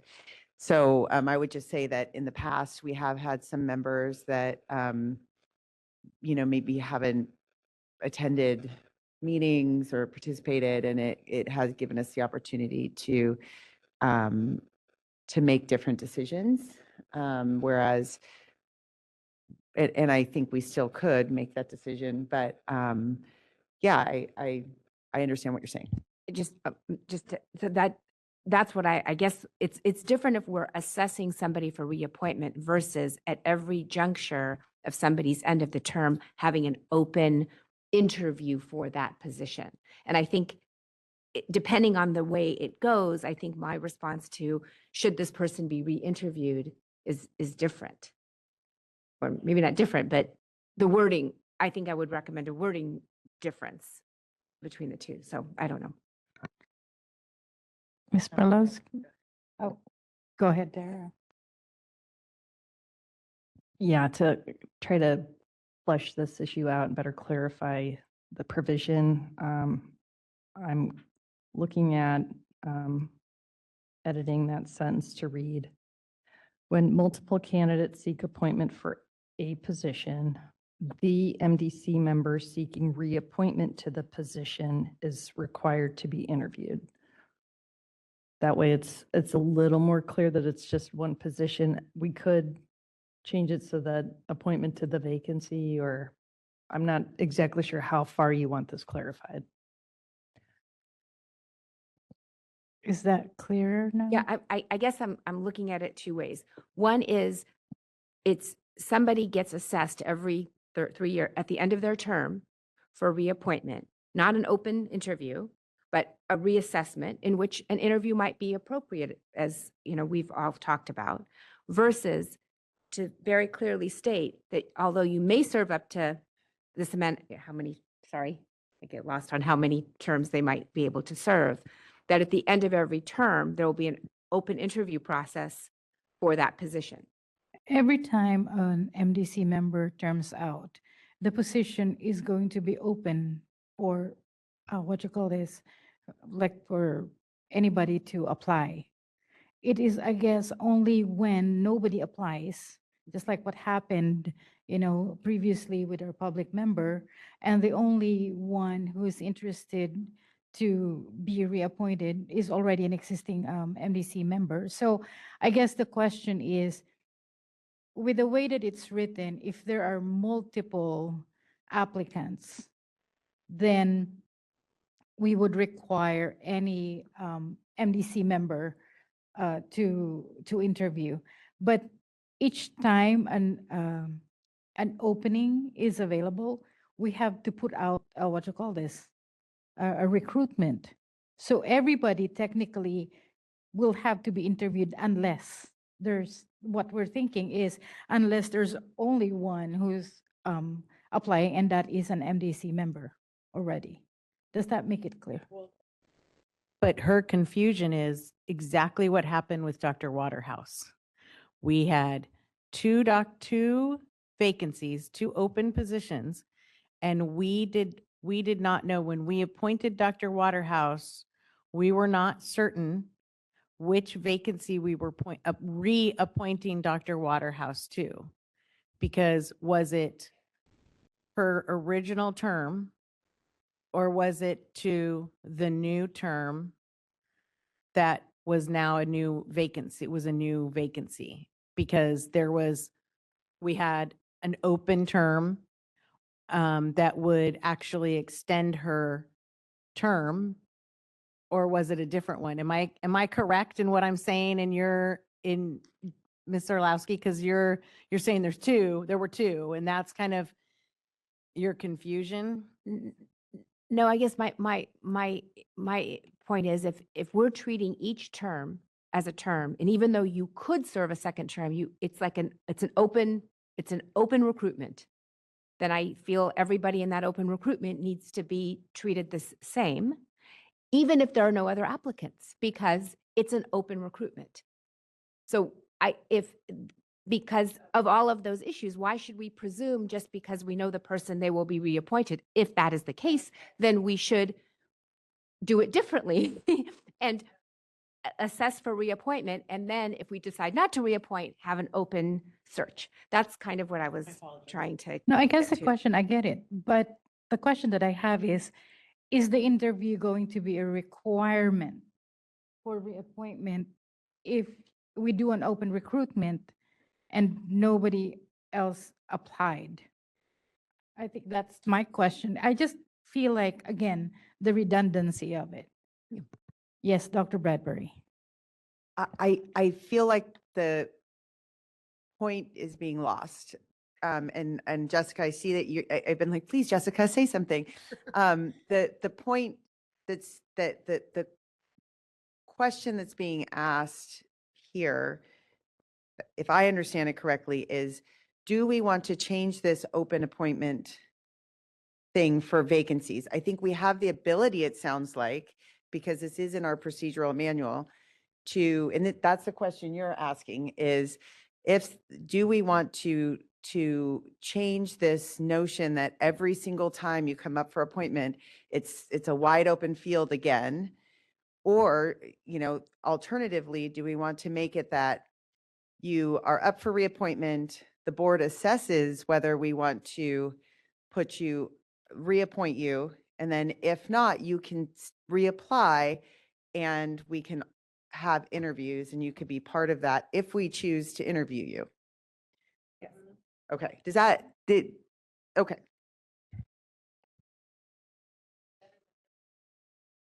Yeah, so that's going to require more rework of it. And so what we could do is work on that specific process in here and bring that part back, and then keep this as is for now and bring it back at the next meeting to, go ahead. Yeah, I actually like that because what is happening is if they should not be reappointed, we are not addressing the bigger issues of the MDC, which is you're not doing your job on the MDC. And that would be my thing. So I think that that would be a better solution.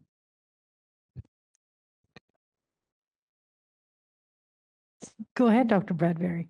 Yeah, I mean, I think what I like about this proposition is that during a reappointment process, we actually could ask more specific questions about their service to that member. Have you missed any board meetings? You know, we could have a different process that would address whether they've actually been contributing to the MDC versus this bland interview question that doesn't even talk about what they've done on the MDC. So I like this direction that we're going.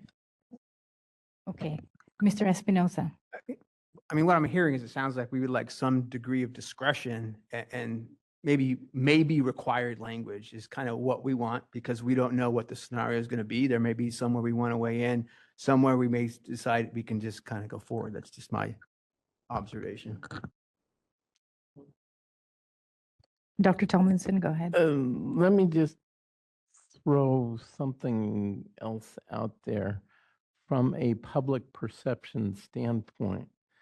When somebody's term is up, for us to not open it up to anybody else sometimes might not look totally open. And given that we are DCA, we might want to consider always opening it up to everybody, even if we're fairly certain it will be the incumbent. I think it's important for us to be open in our reappointments. So. Yes, Dr. Bradbury. Not to totally belabor this, but I agree with you. But I also would like to be able to ask them about their service on the MDC because in the past, when we've had these interviews, because of Open Meetings Act, I mean, we can't talk about, like, if I was on the MDC and knew how somebody had been performing, but it wasn't clear to the other board members their lack of participation and the other things, and there's no good way to discuss that. And so perhaps if they're up for reappointment, we could have an initial interview or something of that. I don't know if this is even possible where we can decide whether we even want to accept put them up for a general interview. I don't know if that's an option.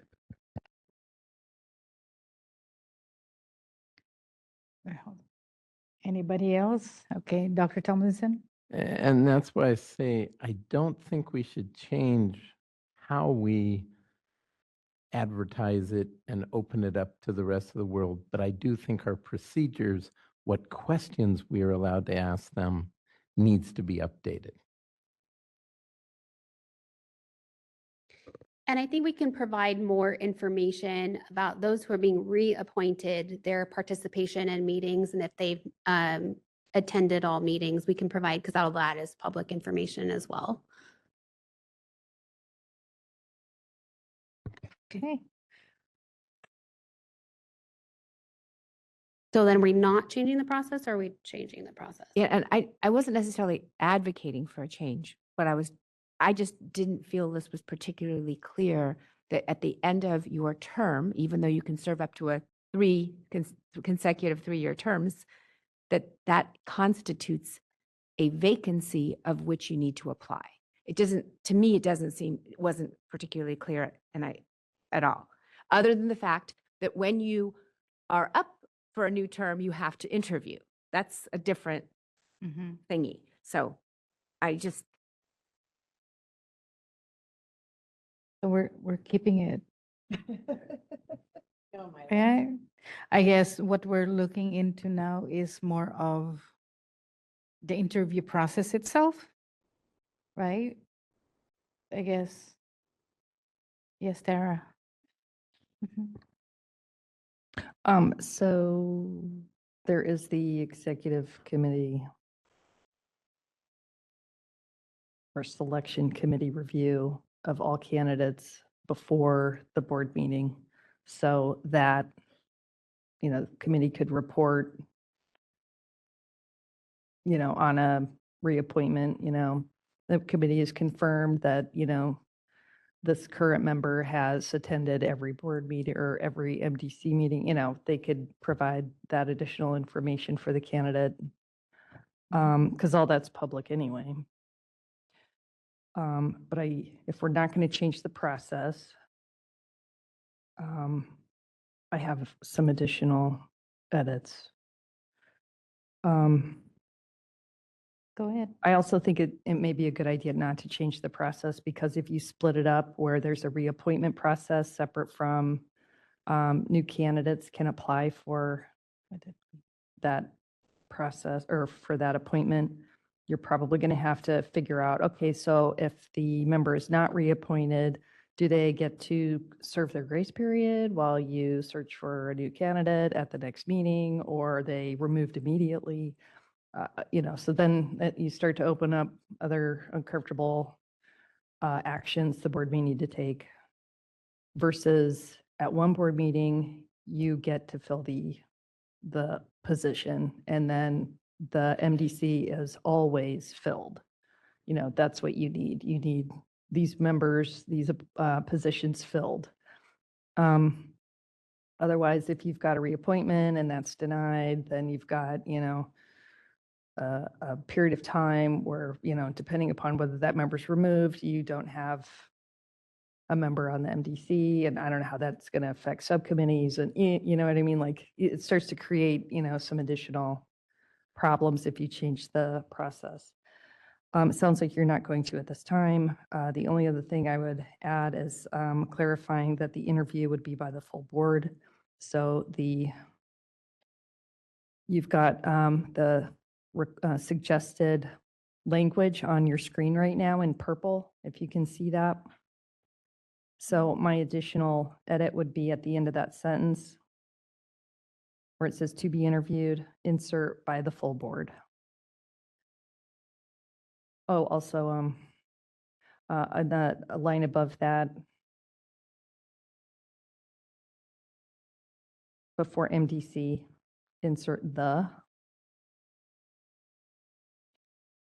Change members to singular, the MDC member. And at the end of that line, change R to the position is.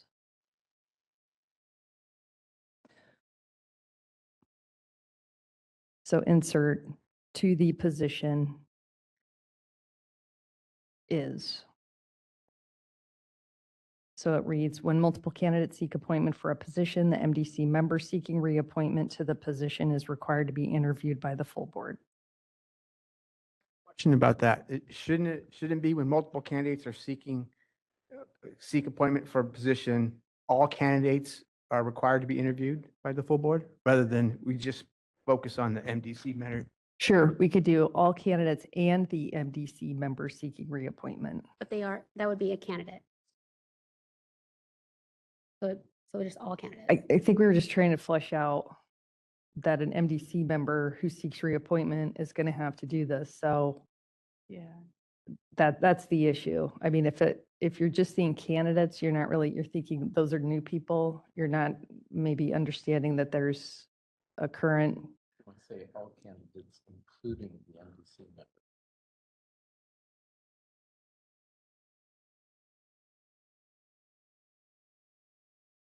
Go ahead, Dr. Bradbury. To me, all candidates would cover that, but I also went up above there in red where it says, once requirements are verified, the executive committee will screen the applicants and hold interviews if necessary. It sounds like the executive committee is the one holding the interviews there. So I think that has to be clarified that it's. So Go they, ahead. yeah, so they can. So sometimes when, and we've done that in the past where, say we get 30 applications, the executive committee has done pre-interviews to then select their top to go to the full board. Okay. So there could be 2 different interviews. Okay. And so then the bottom, the last state sentence in purple, which I can't see right now because of my, okay. I think all candidates would want to be in there. Yeah, and so when they do that, the executive committee, one of the things they could look at when when they're screening applicants and if they decide to hold interviews, they can ask more questions. But the executive committee can also know that they want to look at the participation of that person in who's seeking reappointment. Okay. And maybe we move, so like if necessary for the purpose of making recommendations to the full board. So that's the line of executive committee holding interviews. And then the next sentence probably would be when multiple candidates seek appointment for a position, all candidates, Including. for the position are required to be interviewed by the full board. To me, that includes the anybody. Yes. And then the final sentence then would be the appointment of an MDC member shall be made at a board meeting. To me, that would go in the but that's just semantics. Okay. Okay. Go ahead, Deborah. So if we could consider in the sentence, once requirements are verified, the executive committee will screen the applicants. Could we insert there, comma, including an MDC member seeking reappointment, comma. That way it's there. And that's part of the initial review. Then later on, we're just using the term applicants. Okay, so to the, probably Justin typing this, we'll screen the applicants, comma, including an MDC member seeking reappointment, comma, reappointment.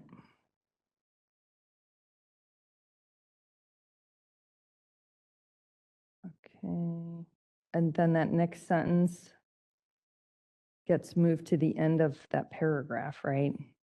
Okay, so the next sentence starts, the appointment of an MDC member, that sentence will get moved to the end of the paragraph.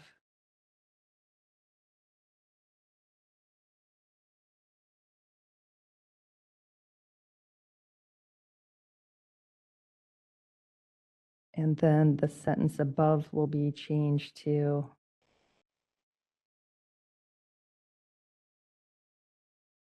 when multiple applicants seek appointment for a position. No, it's just it's all candidates, right? Yeah. Okay, so strike when multiple seek appointment for a position, strike all of that.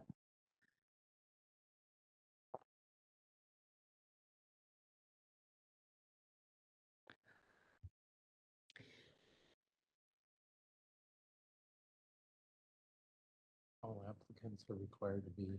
I think it's going to be the applicant selected by the executive committee. So I think by that, right now that the executive committee doing the interviews, that's not always, it doesn't always happen if they already have their recommendations. So I don't think we need to put the clarification there, because the way that this is worded, you still have all applicants being interviewed by the board. Right, so it would be applicants selected by the executive committee would be Sure, interviewed but by the full You board. could have the same scenario then when you have a public member who's up for reappointment and you only have one, they're going to select that person, right? So then you're going to be in the same spot, right? Okay, so how would you change the sentence? We need it changed. I mean, it's still problematic. So I think if you went back to, if you kept that sentence by itself, that once requirements are verified, the executive committee, leave that sentence alone. And then just go back to how we had it with the original, when you had that sentence, when there are multiple candidates for that position, the original version, and then you say all candidates would be interviewed.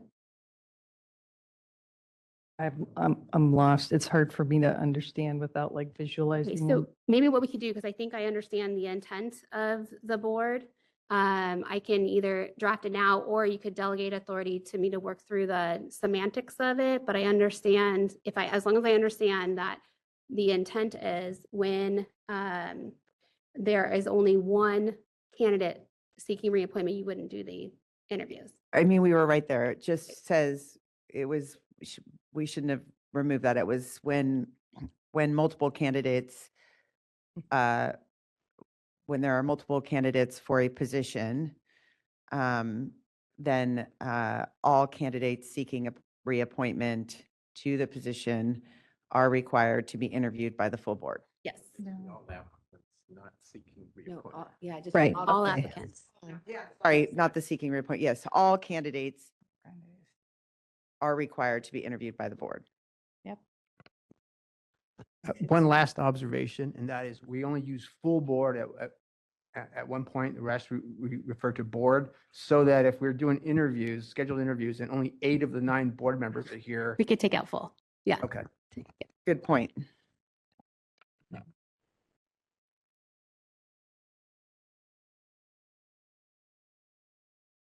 Okay.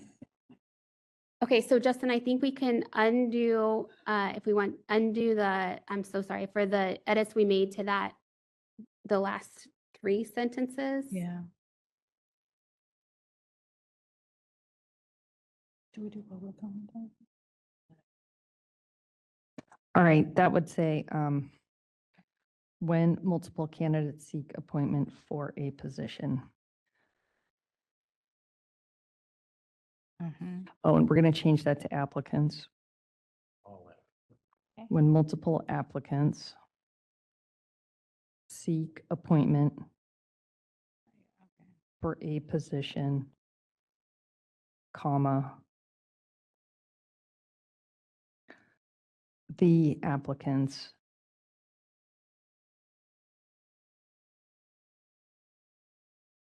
are, and then strike MDC member seeking reappointment to the position and through is.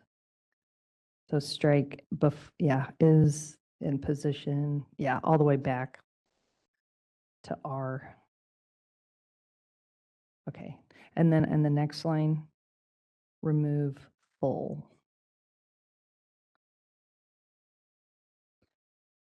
So when multiple applicants seek appointment for a position, the applicants are required to be interviewed by the board.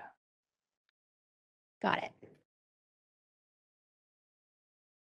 Do you have a comment? No. I thought- Okay. I guess, okay, we're good with that statement then? Okay. One more thing. Okay, hold on. There's yeah. a comment. Oh, okay. Ms. Mitchell, go ahead, please. I hate to jump into the fray here, but been I think it's confusing now that all the MDC people, let's see, the executive committee will hold interviews for the purpose of making recommendations to the full board. And then we say all the applicants are going to be interviewed by the full board. I think those, am I misunderstanding that first sentence there? It seems contradictory. So the first one is the executive committee. They have the discretion to hold interviews. And then the second part is there will be no discretion. There will be interviews by the board when there's multiple applicants for the same position. So not just the applicants that are recommended by the executive committee? It's all of them again? Oh, I see what you're saying. So it would just be those selected by the executive committee. Yeah. Seems like that's what we're saying. Okay, So yeah, it would be when it says when multiple applicants seek appointment for a position, the applicant selected by the executive committee. Well, when multiple applicants are recommended. Okay, that works. When multiple applicants are recommended. By the executive committee.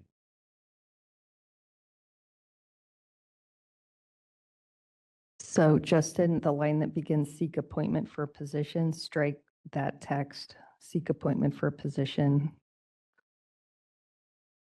And then insert when multiple applicants, insert are recommended by the executive committee.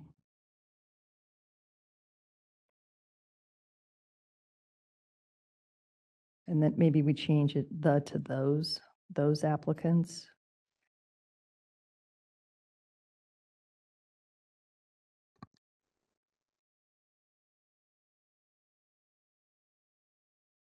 And I'm sorry, Justin, but just to go back to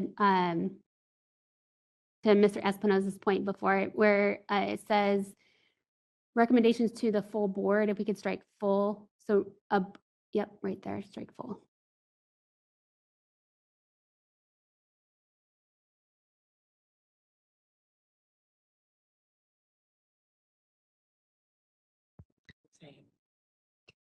Okay. Okay, we have another Sorry. comment, Ms. Okay, one, Orlowski. it's amazing what we like, if you looked at the whole agenda, this is not the thing I thought we were going to talk about today. So I'm so sorry. But two, we are then saying the executive board has the discretion of bringing just one candidate. They might have 30, they might have 3, but the executive committee can make a determination of the batch or single candidate that comes before them. Yeah, Again, clarification. I just want to understand what I'm reading. Yeah, so actually, so in that sense, well, it says when multiple applicants.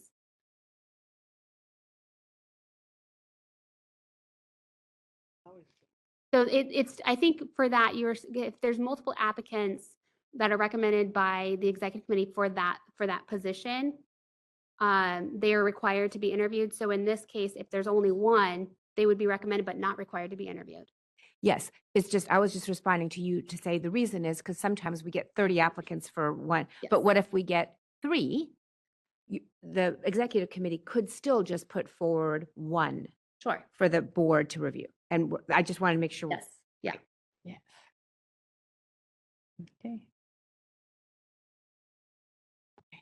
Okay. Okay. I guess really for just- this item, we're good. On You have this, I additional- just have one. Oh, okay, go ahead. I have one thing I'm sorry, guys. On page 25, it's just a spelling issue. Sorry. It's on the bullet point. It's the second bullet point where you have, it just says board staff instead of board staff. That's it. I'm sorry, guys. This is what I do. That's it. It's a board staff. And that's it. I'm done. Okay. Sorry. Thank it's you what so I do. much. All right. No, we need a motion. Okay, do we have a motion then with regards to the changes? Well, I guess after all that, I will make a motion to approve the oh wait, do we have it in here? No, we don't. To approve the administrative procedure manual as amended today. And then I do ask if you don't mind to add the authority for the executive officer to make non-substantive technical changes if necessary. I so move. Including Dr. Tomlinson. I will second that motion. Okay. All right. I would like to open up this agenda item for public comment for anybody in the room. Okay, there's none. So moderator, could you please open it up for participants online? Hi, this is the moderator. If you would like to make a comment on this on this motion, you may look for the raise hand icon at the bottom of your WebEx screen. And if you're a call-in public member, you may press *3 to raise your hand. We are displaying instructions and we'll give you a moment.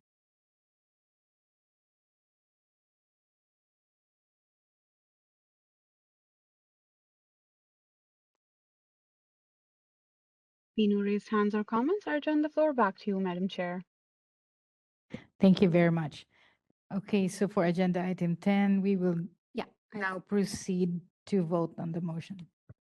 Ms. Pulowski, Yes. Dr. Bradbury, Yes. Dr. Espinoza, Yes. Dr. Manyak, Yes. Mitchell, Yes. Ms. Orlowski, Yes. Dr. Tomlinson, Yes. Ms. Usry, Yes. Dr. Solocito, Yes. motion carries. All right, thank you. Now we're moving on to agenda item 11.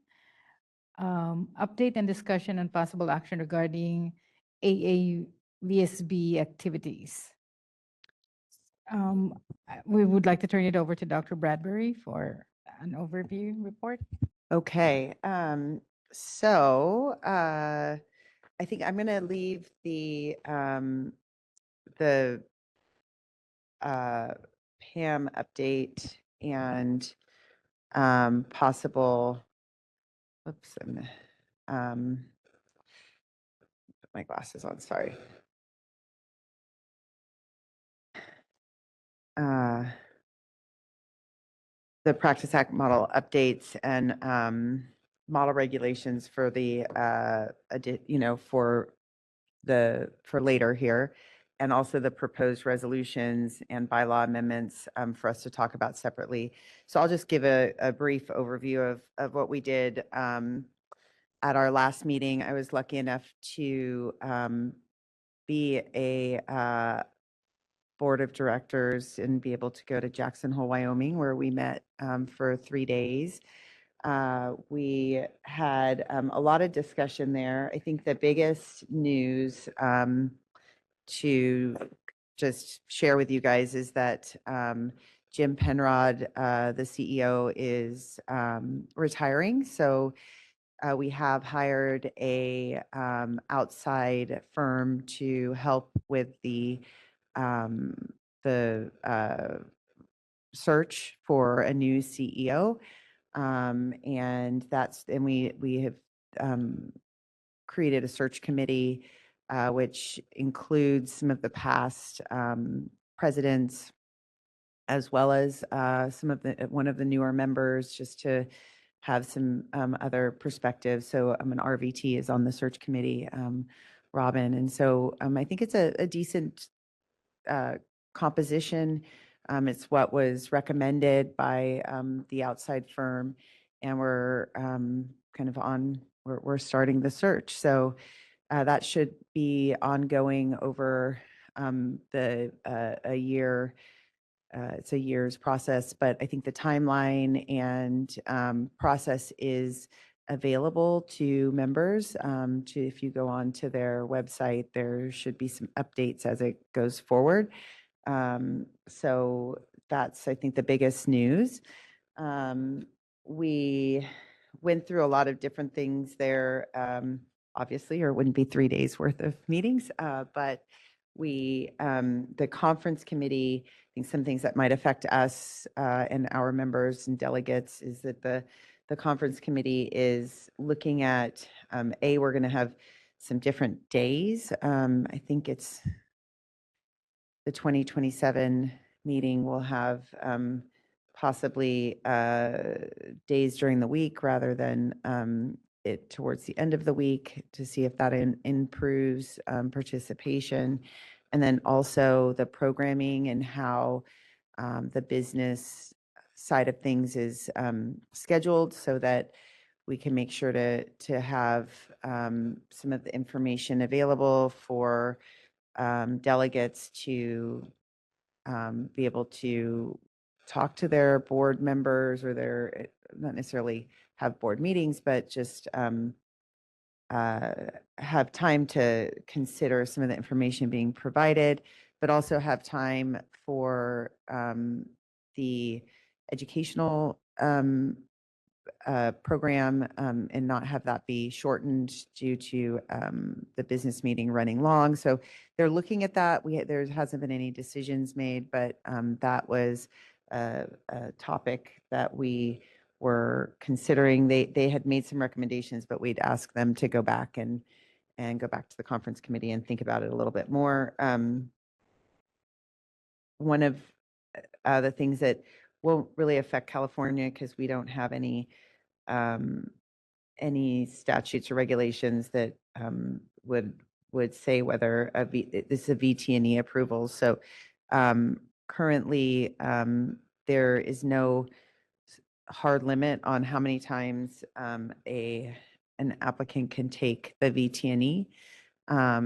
And there was, once it gets over 5 tries, they have to currently like reapply to us in a way where they either have the state where the state would approve them for additional tries, and then that would go to the board of directors, and then we would say yay or nay whether they could take the test or not. We never say no, so there was a question as to why this process even was in place. For California, we don't have any authority over people who are requesting to take the test. As long as they pass the test, that's all that matters. They're not licensed by us, so there's nothing that prevents them from taking the test 10 times. So anyway, there was a big discussion, and at the time there was language proposed that stated that after 5 tries, unless the state specifically allowed for more, we would deny them the ability to take the test. This was discussed at length, and then there was some discussion about our psychometricians, the people who write the test, said it really, that there was no downside to allowing them to take it as many times as they want. It didn't compromise the test security. It didn't compromise. They felt like the people who were taking the test for the 10th time still were showing that they had the skills and knowledge necessary to be an RVT. This seemed to that opinion by the psychometricians that was told to us, we didn't talk directly to the psychometricians, was seems to be perhaps different from other opinions on other tests. And so we did ask that before we commented or made any kind of a decision, rather, that we were able to talk to psychometricians ourselves as a board. So that was kind of pushed back. At the time, there was I think the overall opinion was that why do we even have any limits? And maybe we just say if there isn't any concerns there, just they can take it as many times as needed. So anyway, so that's sort of that's been pushed to future meetings. I'm not sure. I think it's probably going to be in September or maybe November when we are able to talk to the psychometrician and discuss that further. But that was a long discussion. For race approvals, that's the CE. We are oversee race approvals. There was some changes made.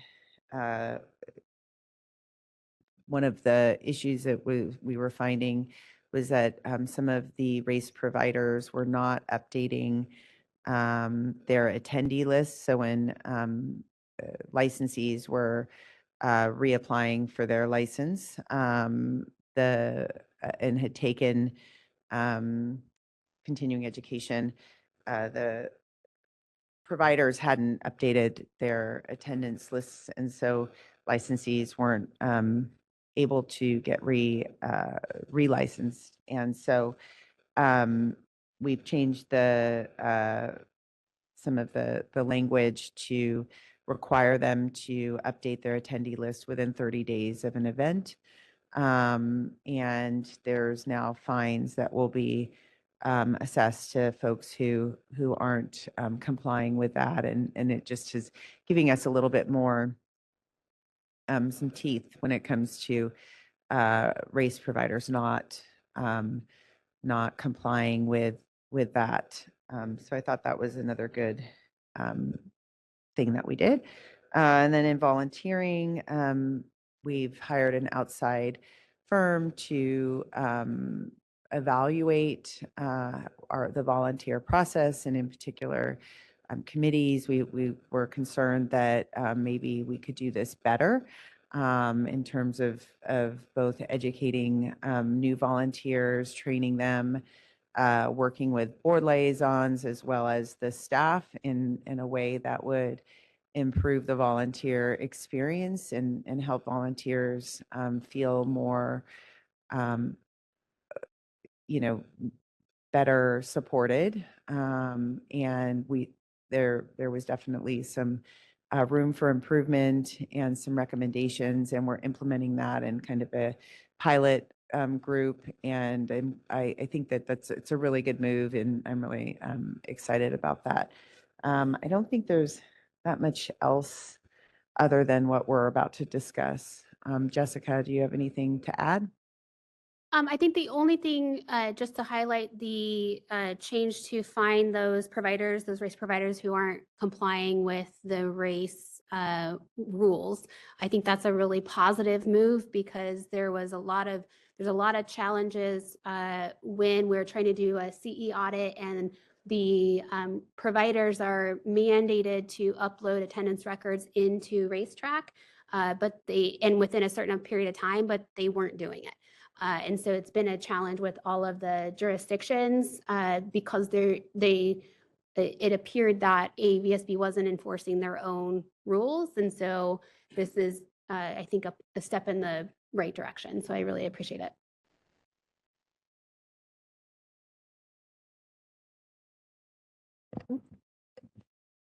Oh, do you want to give your update too? Yes, Dr. Tomlinson, you want to do an update from your committee? Yes. I am a member of the globalization for AAVSB subcommittee, and we met actually 2 days ago, and the meeting started out with an explanation why no changes should be made due to political reasons. And then we were given a report by staff of the business reasons. And it was very interesting that AAVSB is already global, but the membership largely does not recognize that. Most of the foreign graduates who are taking our test are foreign, was one interesting thing. Race approval is currently being done throughout the world, but the membership appears not to recognize that. So it was decided during the meeting that our task is primarily to educate and market the globalization of AAVSB rather than to determine whether to allow it, as it's already being done. So the focus of the committee radically changed during our last meeting. Questions on that? Thoughts on that? Mm-hmm. Okay. I just wanted to add to the updates for AVSB. I'm a member of the Bylaws and Resolutions Committee, and we have been working on some amendments as charged by the Board of Directors. And these amendments are being prepared for presentation to the Delegate Assembly in September. And yeah, there's been a lot of like conversations, and I guess, proposals from other member boards had been included, considered, and so hopefully the final proposal, at the Delegate Assembly will get more maybe discussion and possibly approval. Yep. All right, anybody else? Christy or Marie, do you want to give an update on your committee? Christy, from your committee. I have it up. Got it up. Right here. I mean, you can do it. I was like, wait, you can do it. Yeah, so we had a meeting, well, I think we just had one, right? Do we have two? I feel like we've had two since the last, but I think the biggest two takeaways, the biggest concern with the VT&E committee right now is the structure, bylaws structure recommendation change for the VT&E. And that is, so there's a proposal in the bylaws that they're going to be changing the structure of the VT&E committee. And the concern is going to be that I think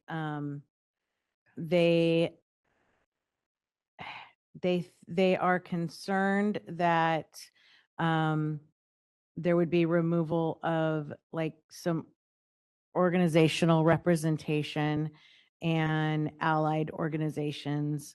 And so the committee has asked for some clarification, and then they wanted to know why the current committee was not asked or consulted about the change. I think that the AAVSB is looking to have a composition that represents the profession and not just right now. When I think we've had this discussion at this board, that when you look at the composition of the VT&E, it is educator heavy. And so it's extremely educator heavy. I think with Marie on there now and me, that will make 3 of us, maybe 4, because they're really trying, that are not educators. And as I explained to them, when I first came on, I had no outside access to any of the references. I had to go and search my own way to get logins for references. It wasn't until I made it known that I couldn't access the references myself. And so then AAVSB was like, oh, I have to give you a login. We have to create logins for you to get references. It was strange for them because they just had educators, and educators would have access to all the references. And so so I understand why AAVSB is doing this. They're trying to represent the profession. The other thing that is very concerning is that it is time for the job analysis, and we are noticing in our questions in that we are having a hard time. Our questions are good, but when we're writing them, they're not actually matching the current job analysis. And that makes it really difficult. So it is time to do our job analysis again. And everybody wants to be a part of it, but not everybody is going to be a part of it, but everybody wants their hand in it. So it's going to be interesting in how that plays out, and we'll see what comes up. But it is time. I think that we have one more meeting, and then they will be doing the job analysis next year, I believe, is when the time is up for the job analysis. That was also, by the way, my RVT report, because that's a lot of what is coming up. I don't know if you have anything to add for that. I don't. That was my second meeting, so I'm still kind of getting up to speed, but that encompassed everything that I got out of it. Any other additional updates? Not on the overview of the activities, but if we want to go to the bylaws and kind of touch on the proposed change for the VT&E committee too, I can touch on that as well. Yeah. Go Okay, ahead. so historically, members of the board, when it comes to things that are being voted on in the annual conference in September, typically the board delegates authority to the delegate and the alternate delegate to vote in the best way that they feel is best for the board and California consumers. But there are some times where the board has voted a hard position, and sometimes, most of the time, is just delegated to them because a lot of things can change between now and September. But we do want the opportunity to provide, if anyone has concerns or inputs on any of the either proposed amendments or any of the other documents we're going to talk about later, would be the time to share those concerns. So I do want to flag a couple things when it comes to the proposed bylaws amendments. The main one, and it's summarized on page 6 under the bottom of page 6, section 2 qualifications, and this has to do. It says the committee added in an immediate vacancy if an affiliate member no longer meets specific eligibility criteria. The concern was that an affiliate member who is no longer an employee of the respective member board may have conflicting positions. So, currently, so an affiliate member, for those who may not know, that is my position, an executive officer, an executive director, a registrar, anyone in that position. They can serve on the board of directors and they're elected just like everybody else. And I think the concern there is this is not being universally applied. So if there's a concern that they're no longer meet the specific criteria because a board member might not be on a board anymore. And if the board member is not on the board, they no longer meet the specific eligibility criteria, but there's not an immediate vacancy created. It's only created for that affiliate member. The logic to making it so they're no longer qualified to create that vacancy has changed with, seems like, each discussion. But it currently in this logic was they may have a conflicting position. So as all of you know, there's processes in place currently if there's a potential or perceived conflict to recuse yourself from any of the discussions. But that's for everybody, right? And so that logic still doesn't make sense to me because you could have the same kind of thing with a actual board member who may go to another board and have a conflict as well. And so my main concern is just, it seems like the affiliate members, and there's been a lot of rhetoric over the last several years, are just not treated the same. And it would be one thing if they were saying all members would have the immediate vacancy if they no longer meet the eligibility requirements. Then that would be fine. But this is specific to affiliate members, which doesn't track for me. So that's my concern. Just wanted to throw that out there. Any thoughts on that? Ooh.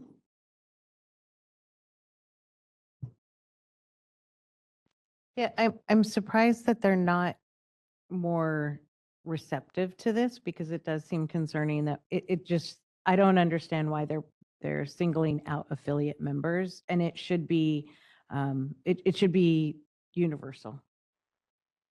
So I think that, I mean, is there a way to take a position on this and how we should handle it, what we should do? Is it too late? What do we need to do?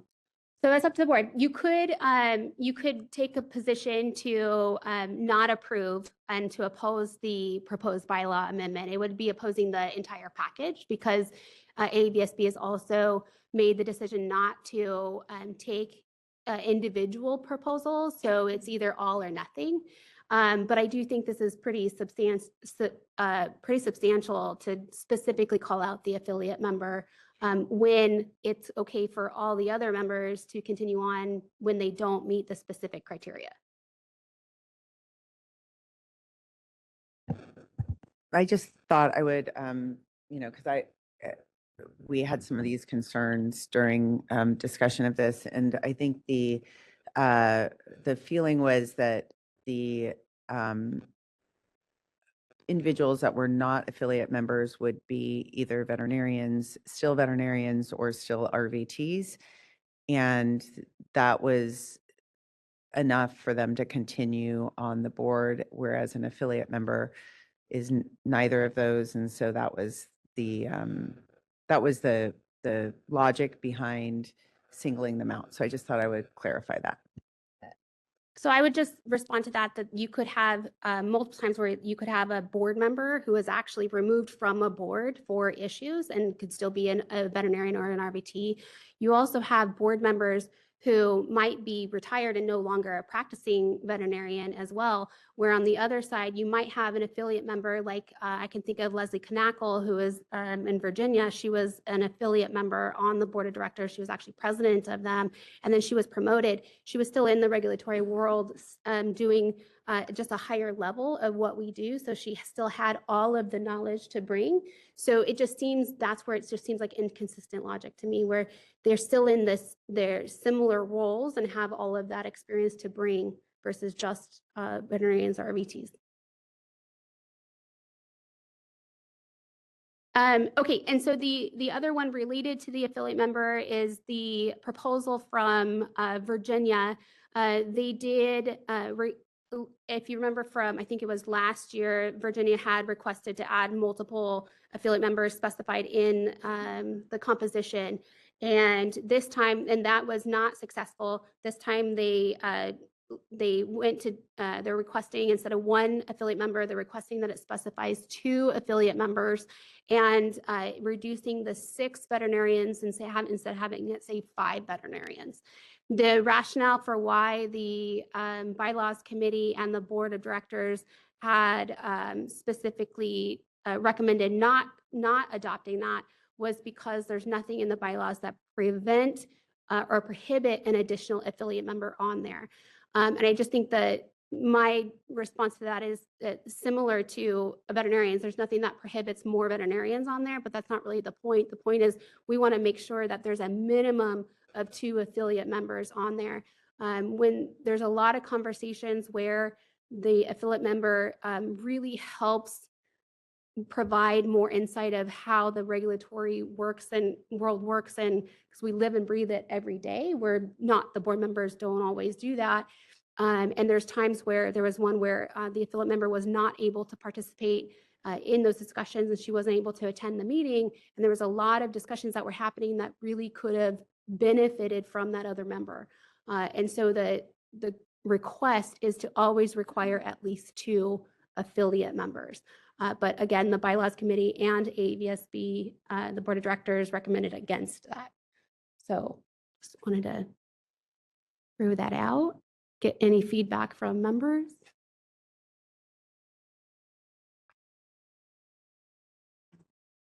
Let me see.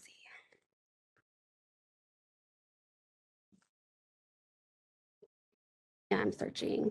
So the proposals from Virginia starts on page 40.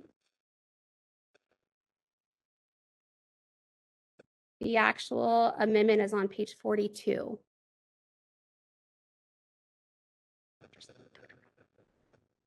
Yes, Dr. Bradbury. Okay, so now I'm just wanting to be very clear that I'm wearing the California Veterinary Medical Board hat. I think that it would be really beneficial to have multiple affiliate members on the board of directors as representatives of, the regulatory, community. I think that it makes sense to support this resolution.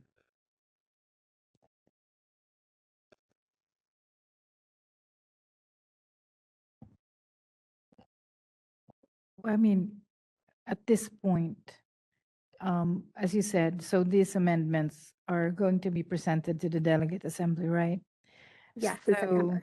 and it's technically an all or none vote, right? So I guess, So we're talking about 2 different proposals. The first one from the bylaws committee, that was an all or none. This is just one specific one. Okay. So it's a different proposal. So they're going to be taken in different votes.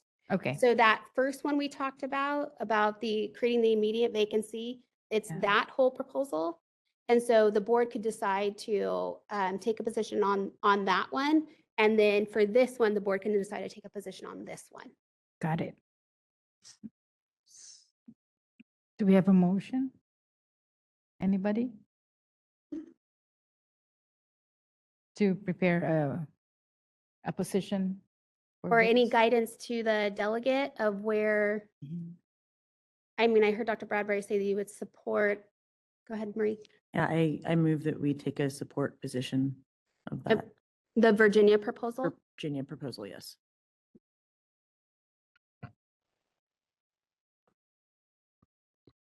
So that would be like an official. Yep. Okay. So you would tell the statement. delegate to support it. Okay, got it. And do we have a second? Dr. Tomlinson? I will second the Virginia proposal. Okay.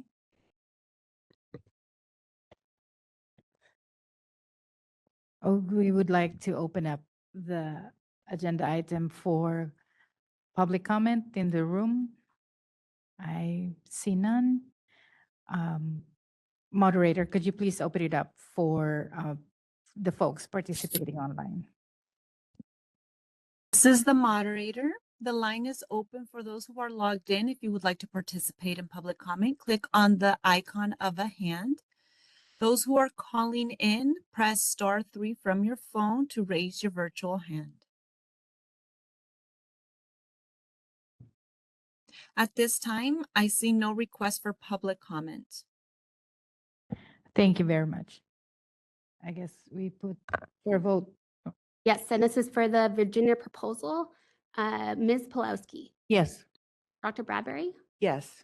Mr. Espinoza, Dr. Maniak, Yes.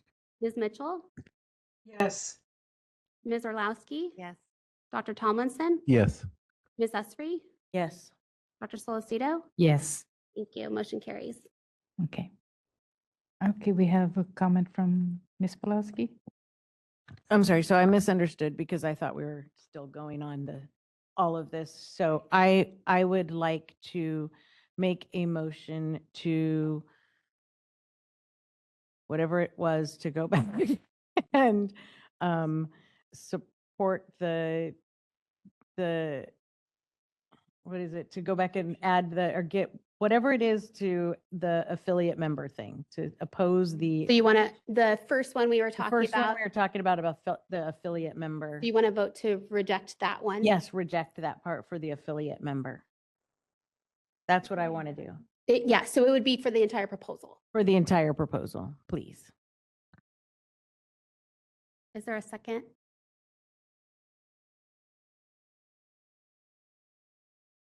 I second. Okay. Any other comment? Okay, Mr. Espinosa. Can someone bring me up to speed on this second motion? I'm trying to follow. I'm a little lost here on what we're doing. Sorry. I don't know why, I was so clear. Yeah, so we just did, and that's on me because I skipped to the next proposal. My concerns on the other proposal, but the one we just did was the Virginia proposal. Yes. And the one that she's referring to is the first one that I had raised a concern with, which had a bunch of amendments in it from the bylaws committee. And in that had that section where the affiliate member, there's an immediate vacancy if that affiliate member no longer meets the qualifications, but not anyone else on that. And so that's what she's concerned with to oppose. To the proposal from the bylaws committee. Yes. And just to clarify, because we're disagreeing with that particular item, we would have to reject the entire proposal, the amended, yeah. Thank you. Any other comments?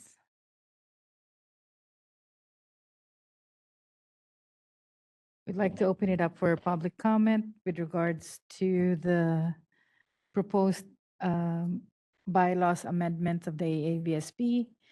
For anybody, for public comment in the room? I see none. Moderator, can you please open it up for public comment for those participating online? Yes, this is the moderator. Those who are joined via WebEx, if you can press on the icon of a hand if you're interested in participating in public comment. Those who are calling in, press *3 from your phone to raise your virtual hand.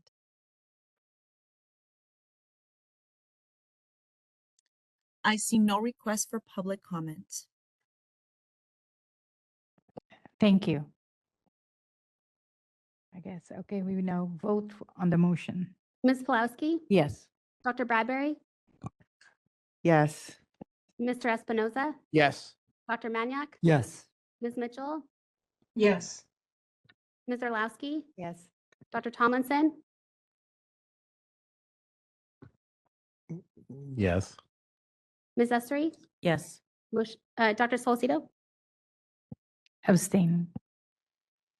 Motion carries. Okay, so the other concern I wanted to flag was actually based on an email that I received this morning at a little after 8 a.m. And it's regarding the proposed amendment to the VTNE composition. And was that actually?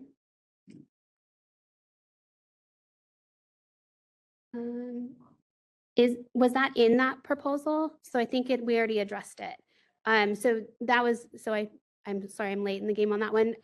So we already opposed it, but I do want to share, there were concerns in that same proposal about striking the specific members of the VT&E committee composition. And I do want to share, I know I guess it's moot at this point, but I do want to share the additional concerns that I received this morning. Let me go to that email.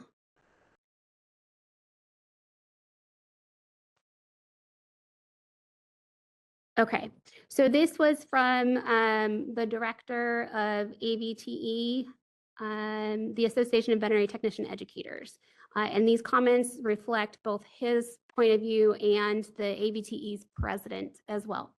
And I'm just going to read it for the record. It says, since early this year, AAVSB has been considering amendments to its bylaws that would change the composition of its VT&E committee. Last month, those proposed bylaw amendments went out to state veterinary boards ahead of the annual conference this September in Providence.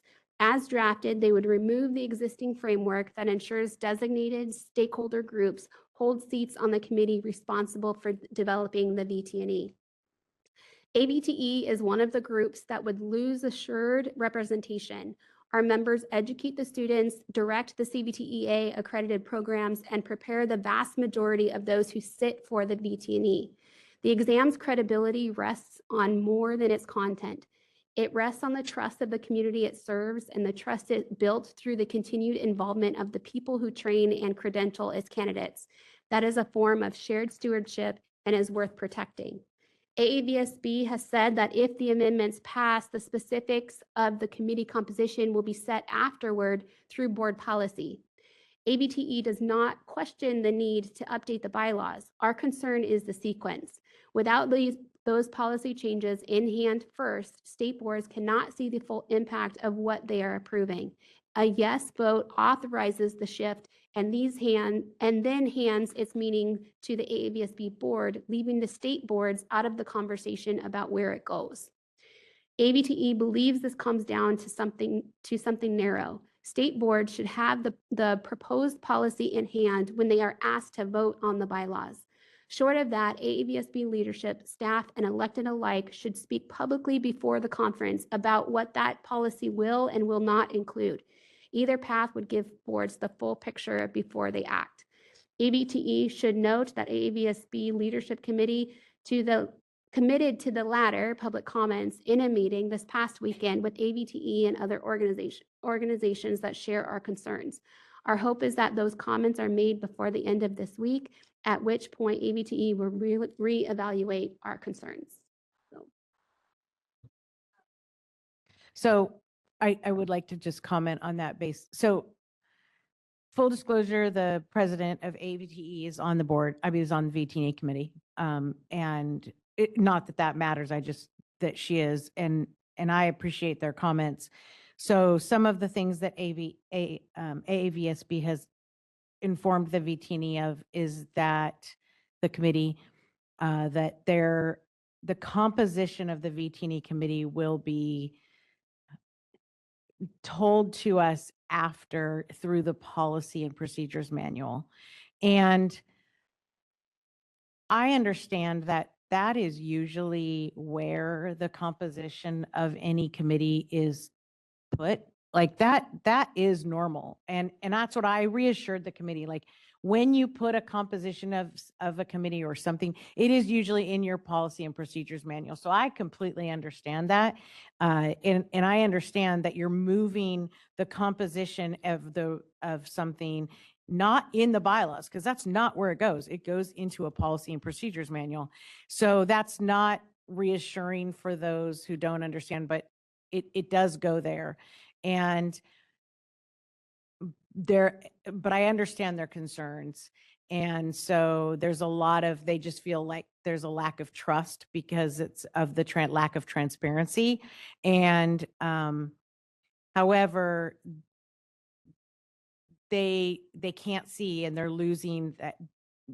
They do need to have representation, and I do believe that they will have representation, but they also know that they're going to be losing, they're losing educators. And so it is scary, but I think AAVSB is making the right decisions. I just think that it's scary for all those involved. And so I understand their concerns, but there is a lack of transparency in the process. And I think to their point that they're making in their comments is they don't necessarily disagree that it's okay in policy. It's more of they want to see the policy before committing to that, because they similar to the board of directors composition that's in the bylaws. They want to be assured that there will always be a minimum amount of the industry represented and those organizations represented. And they're concerned that they haven't seen this policy. And I think overall it is easier to change a policy than what's in the bylaws. And I think there's 12, there's a lot of members, and they're reducing it down to a minimum of 5 members. And then in their policy, they can add the full composition there. So I think there's a lot of just overarching concerns. So, Dr. Bradbury. Yes, Dr. Bradbury. Yeah, I mean, I can see, just if this is all you have to go on, where the concerns would be. I do know that there's the whole idea is to be able to not have it to be so prescriptive, and have it be able to be a little more fluid, where we can add people who add and subtract people as things change. And there's definitely more members of the 5 are like a core group. And then there's these subcommittees, and it's the whole idea is to split it up more so that there aren't people who are writing questions also saying that those questions are great.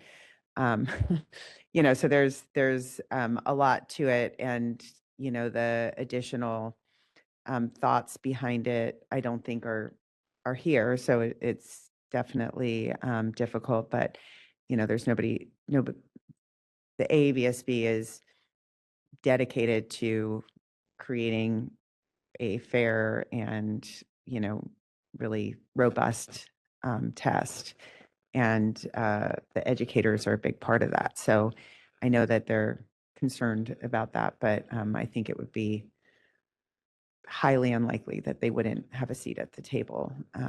But I can understand why there's those concerns. And Dr. Bradbury, I just asked, would it be possible, because AVSB can make there's nothing that prohibits them from making that policy now before the September meeting, and maybe see if that could be a request that if they are committed, because in here they're saying they can do it in policy.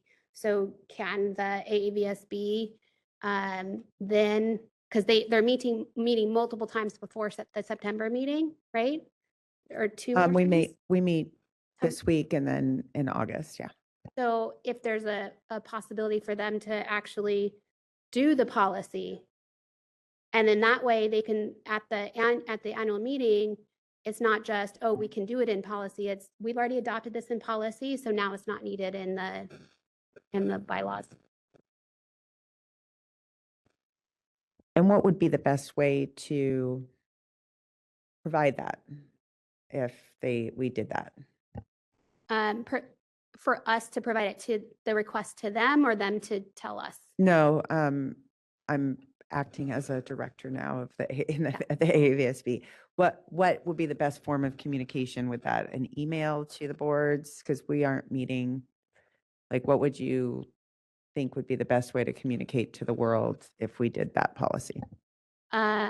I think, I mean, AAVSB is pretty good at disseminating a lot of information or any kind of policy changes. And so I think if they do their same dissemination of policies, I think would be good. Or even at the annual conference, if they have something and could read what the policy is, just to help with the concerns. I will bring that to the meeting. That's if the board wants it. That was me talking. Yeah, we have a committee meeting there. And so, yeah, if we were able to review something, that would be great and say, okay, at least then there's something that we know is being worked on and we can look at. It would alleviate that transparency issue and concern. Okay. All right. And we'll All right, so that was it for my specific topics I want to bring up for the proposed bylaw amendments. Were there any other members who had anything you want to discuss for the proposed bylaw amendments? No? I don't see anybody. Okay. Dr. Tomlinson, go ahead. On a related but separate note, who's going in September, et cetera? Can we go through that?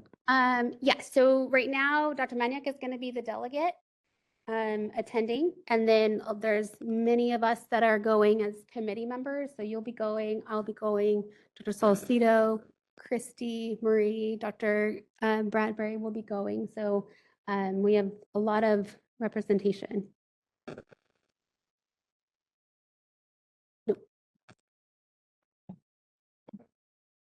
All right. Okay.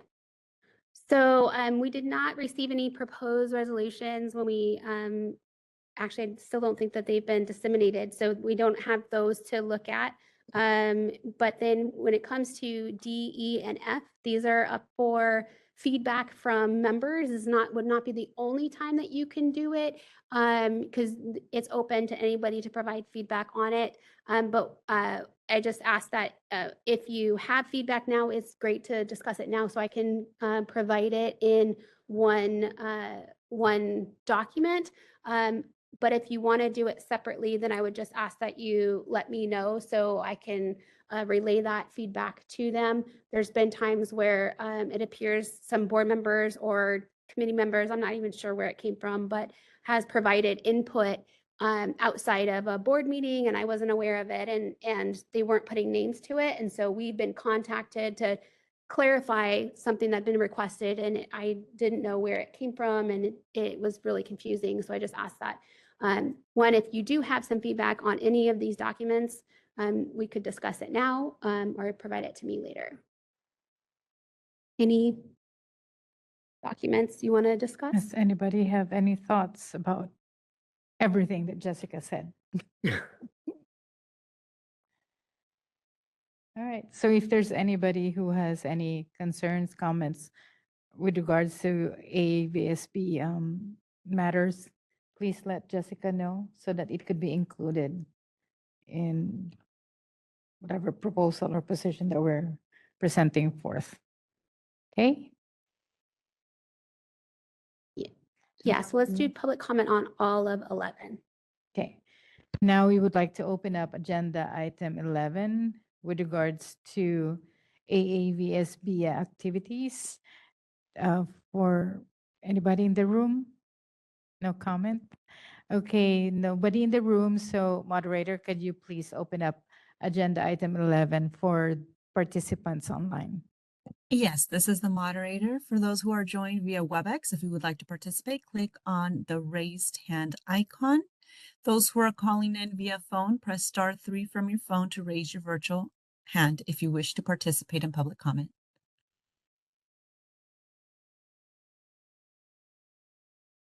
At this time, I see no requests for public comment.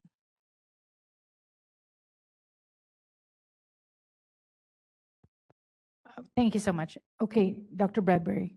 I'm sorry. I'm sorry to, but are we not taking a position on any of the other items like from Kentucky and, You can. If well, I you just didn't like. know, like, because our delegate's going to vote on that, right? Mhm. And they're just going to vote whatever they think, or, Or if you want to provide some guidance to them, you can do that as well. okay. Well, is anybody else you wanna interested in open this? up? I don't want to, if nobody else has an opinion on it, then I don't want to. I mean, if you want to open up a discussion about it, if you have concerns or Well, point out I some just, things. I guess I just, I, there's a lot here, so it's a long discussion, and if other people don't feel strongly about it one way or another, I don't want to take our whole, take a lot of time to talk about it because there's a lot to talk about if we wanted to, I think if you have concerns or something you just want to flag for discussion, I think it would be good. Yeah, I guess I would just say that there's kind of a theme throughout where they're very prescriptive recommendations and I don't know. I don't. I didn't prepare anything specific. I thought we'd be talking about it, and I don't have. I would be. I would just be concerned about being strongly supportive of this. Just with there's some very good points within it, and I wish that they were separated out. Like I agree with, some public comment and some of the transparency things, but there's just so much in each one that it overwhelms the finer points. Would just like to share.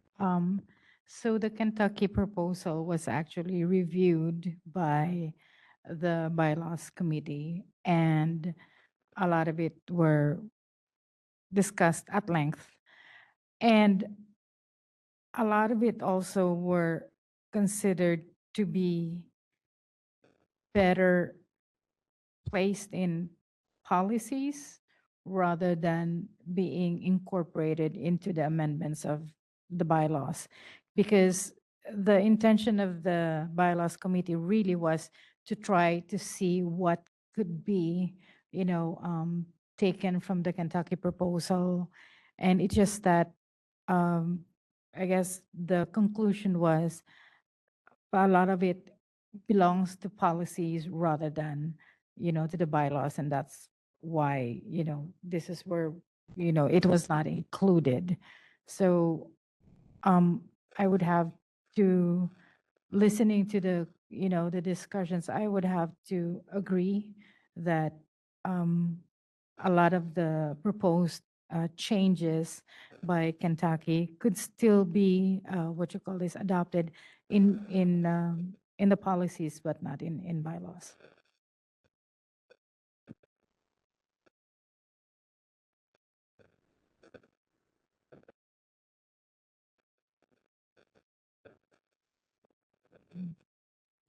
Okay. Anybody else? Go ahead, Christy. I would just state that I would agree with Dr. Bradbury. It's very prescriptive. Yeah.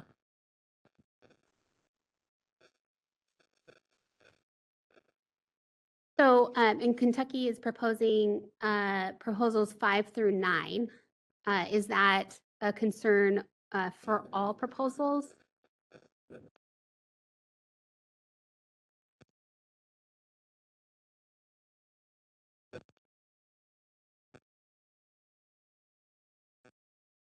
Well, I guess if we're going to go through them, I can bring it up again. So in 5,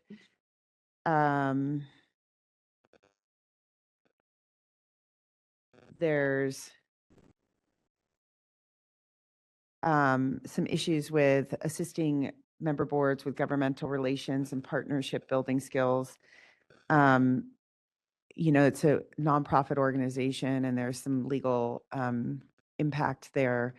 We're not allowed to be lobbying or participating necessarily in legislative acts. So, I mean, there's things that are, it's asking, and it changes some of the purpose of what the AAVSB does, obviously since it's under purpose. So I would just say that this here is asking more than's even, at least to my knowledge and what was explained to me, legally possible, and would place us in legal jeopardy. So I would say, and like I said, unfortunately, some of these things are all put together, but anyway, I would propose, or I would make a motion to oppose this one if we want to do them one at a time. To oppose proposal amendment number 5. Yeah.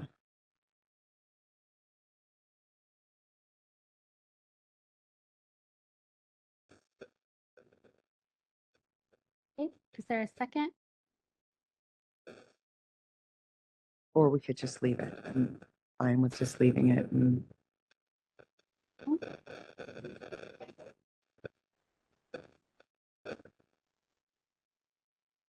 Okay, do you want to go on to the next one? Sure. I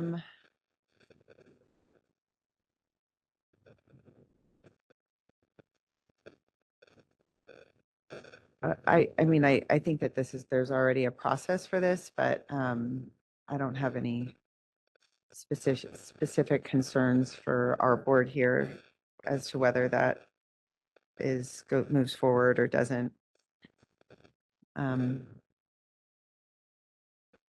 So that one I don't really have for California,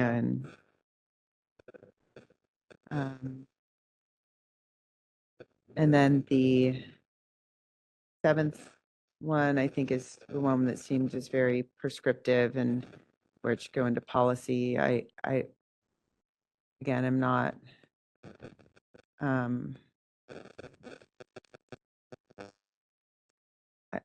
I don't want to make any motions necessarily, so.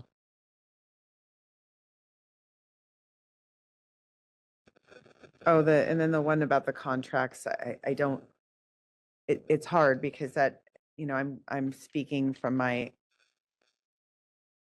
position on the board of directors. I don't see how we could review every contract that's being made, and I think that that's an unreasonable ask. But I don't know how that affects me on the California board, so anyway.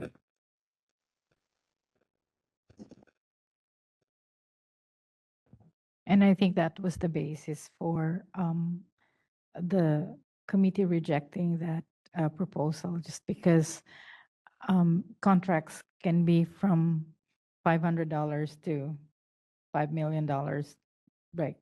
And if for every single contract, it is required for the board to review, it can be very tedious. That's why you have, trusted staff to go over certain things. So, And we do review the bigger contracts. yeah. Yeah, I couldn't imagine having you guys review every contract that we enter into. So I get it. And that was proposal 9.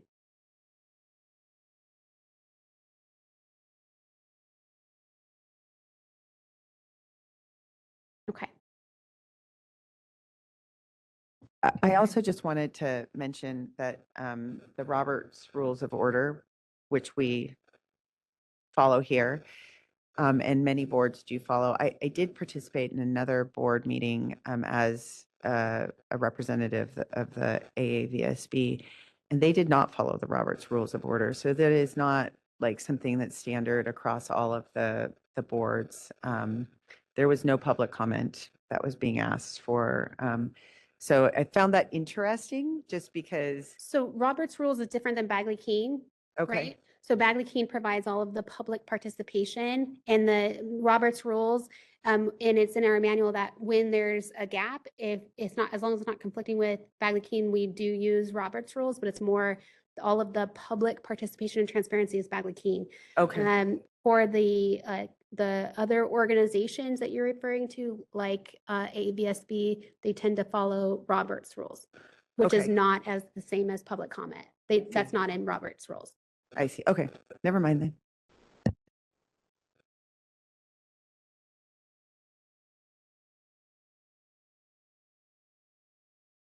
Anything else? No. All right. No other comments?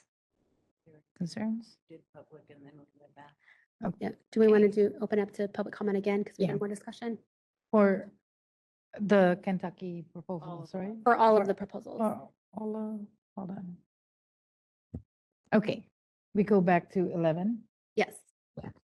Hey, opening it up, agenda item 11, again, for public comment in the room.